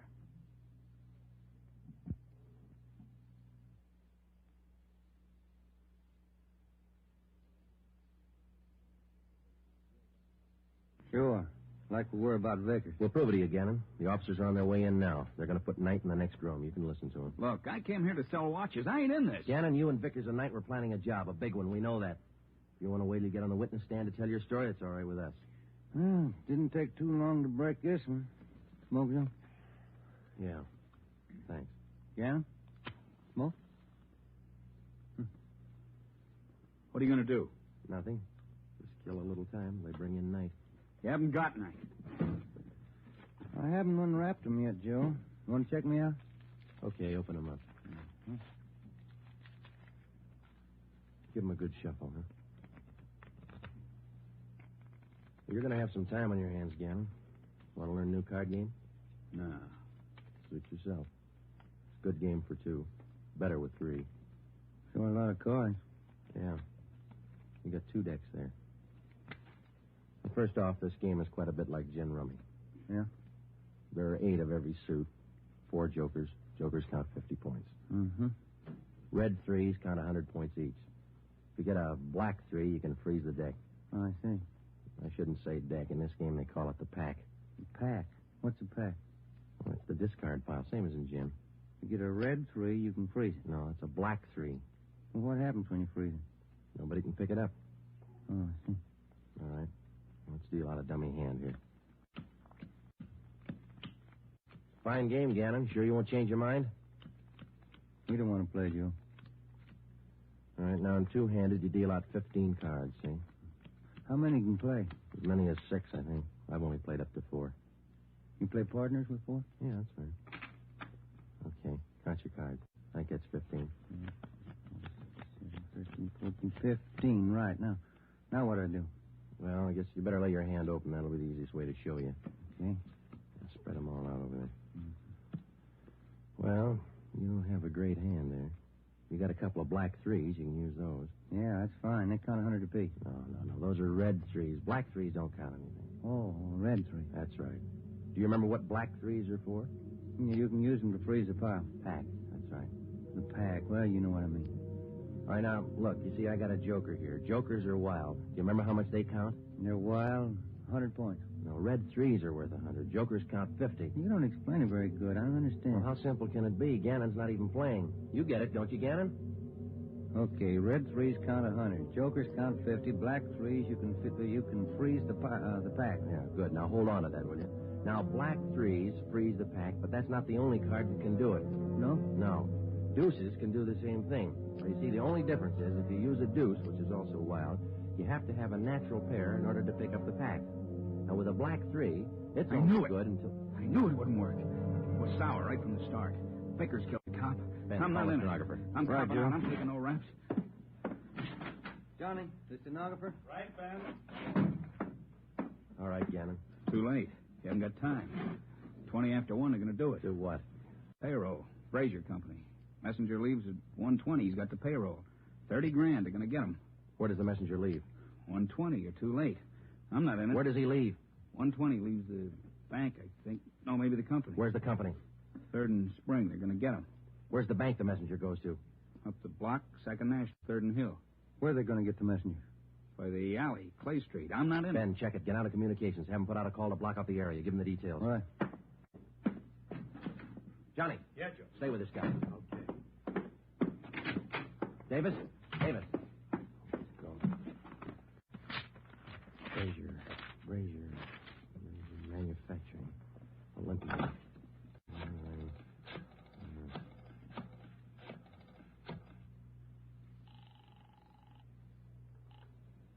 Good afternoon, Brazier Manufacturing Company. Give me your payroll division. This is a police department emergency. What's that, sir? Your payroll division. It's an emergency. One moment, sir.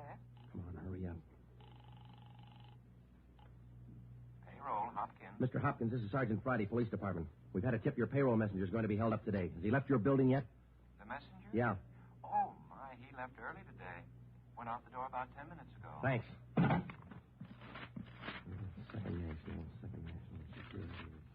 Second National. Put you on Friday, what's all the excitement? You break that guy? Wait in a minute, Ed. No time.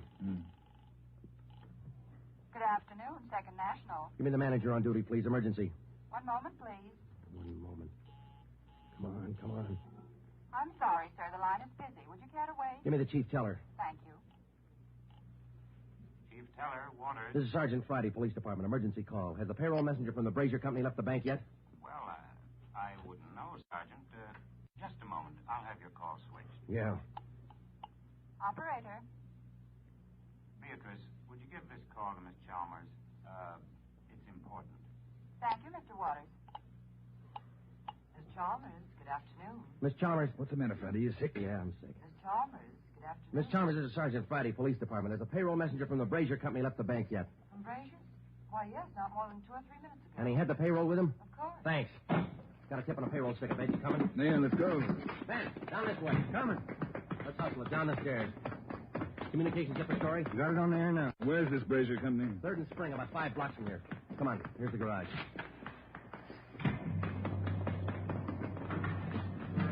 All right, come on, hit it. Let's make time.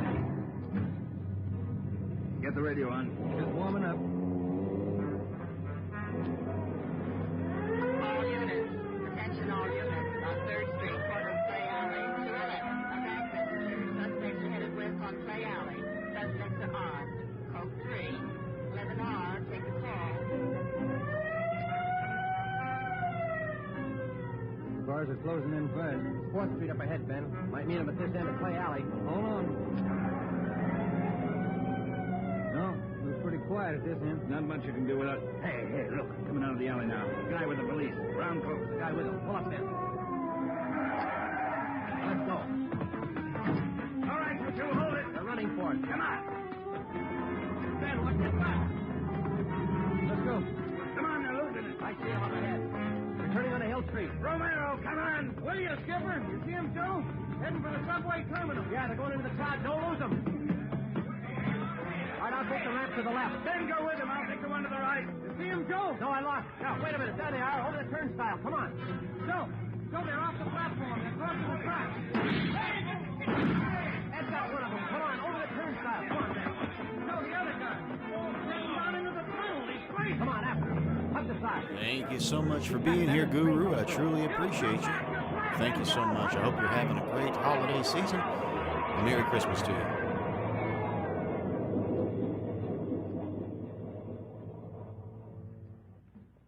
You all right, Joe? Yeah. Are you? Yeah, not be seeing you in the funny papers, huh? You want the check? No, I don't think it's any use. Yeah. Well, let's go. Wonder why he tried so hard, Joe. I don't know, Ben. Some people are like that. You can blow the whistle all you want. They never know when to stop. The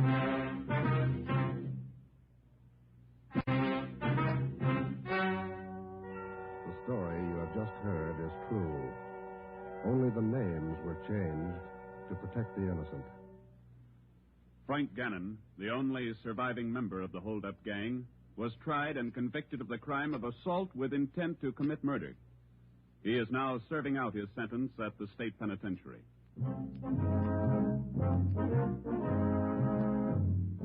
You have just heard the 16th in a new series of authentic cases from official files. Technical advice for Dragnet comes from the Office of Acting Chief of Police W.A. Wharton, Los Angeles Police Department. Tonight's program is dedicated to Private Richard H. Taylor of the Washington, D.C. Police Department, who on the evening of December 13th, 1946, gave his life so that yours might be more secure.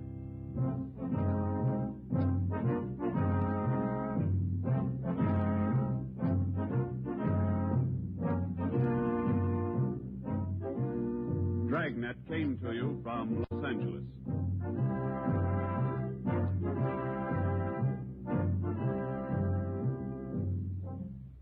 Phil Harris likes a great deal about the South. We like a great deal about Phil Harris. For instance, we like his beautiful blonde wife, Alice Faye, In fact, we like the Phil Harris Alice Faye show, and it just happens that it returns to the NBC air tomorrow.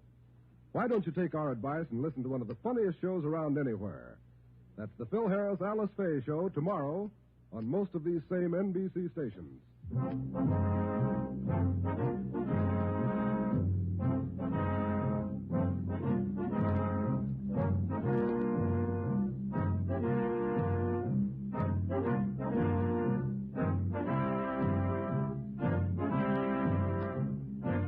Your tune for the stars on NBC.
Shangy, welcome to the show. Thank you so much for stopping in. I truly appreciate it.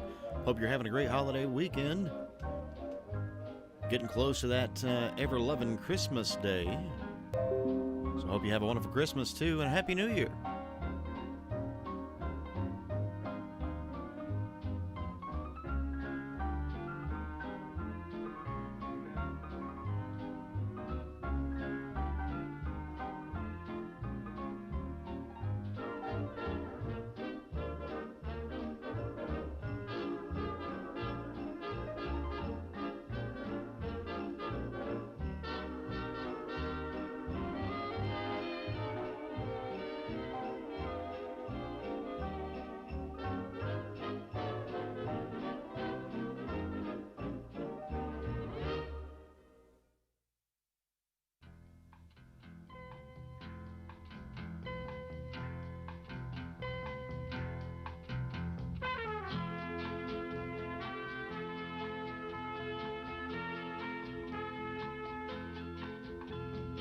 I truly appreciate you, my friend Shangy Girl.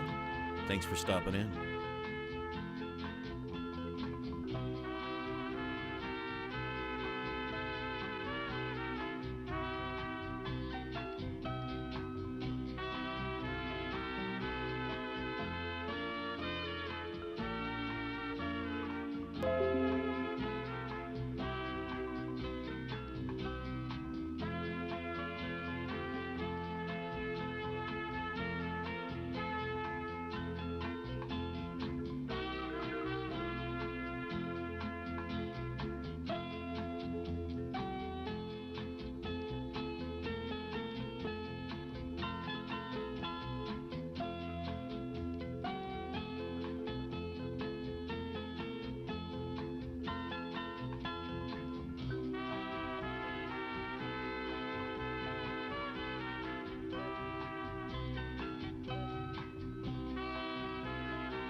Tell you, I absolutely love the new emotes, little emoticons or whatever you want to call them.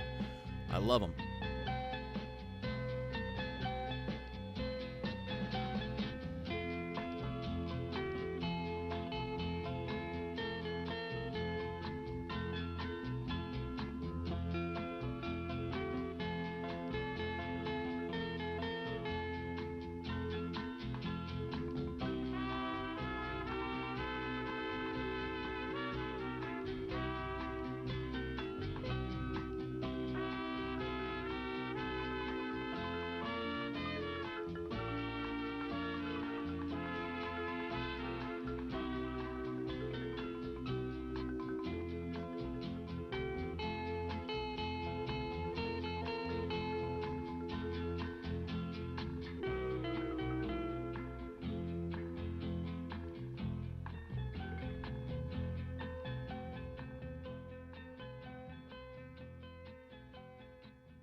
Ladies and gentlemen, welcome again to the show. I truly appreciate each and every one of you. Thank you so much for being here. I'd like to take this opportunity to wish each of you a Merry Christmas and a Happy New Year.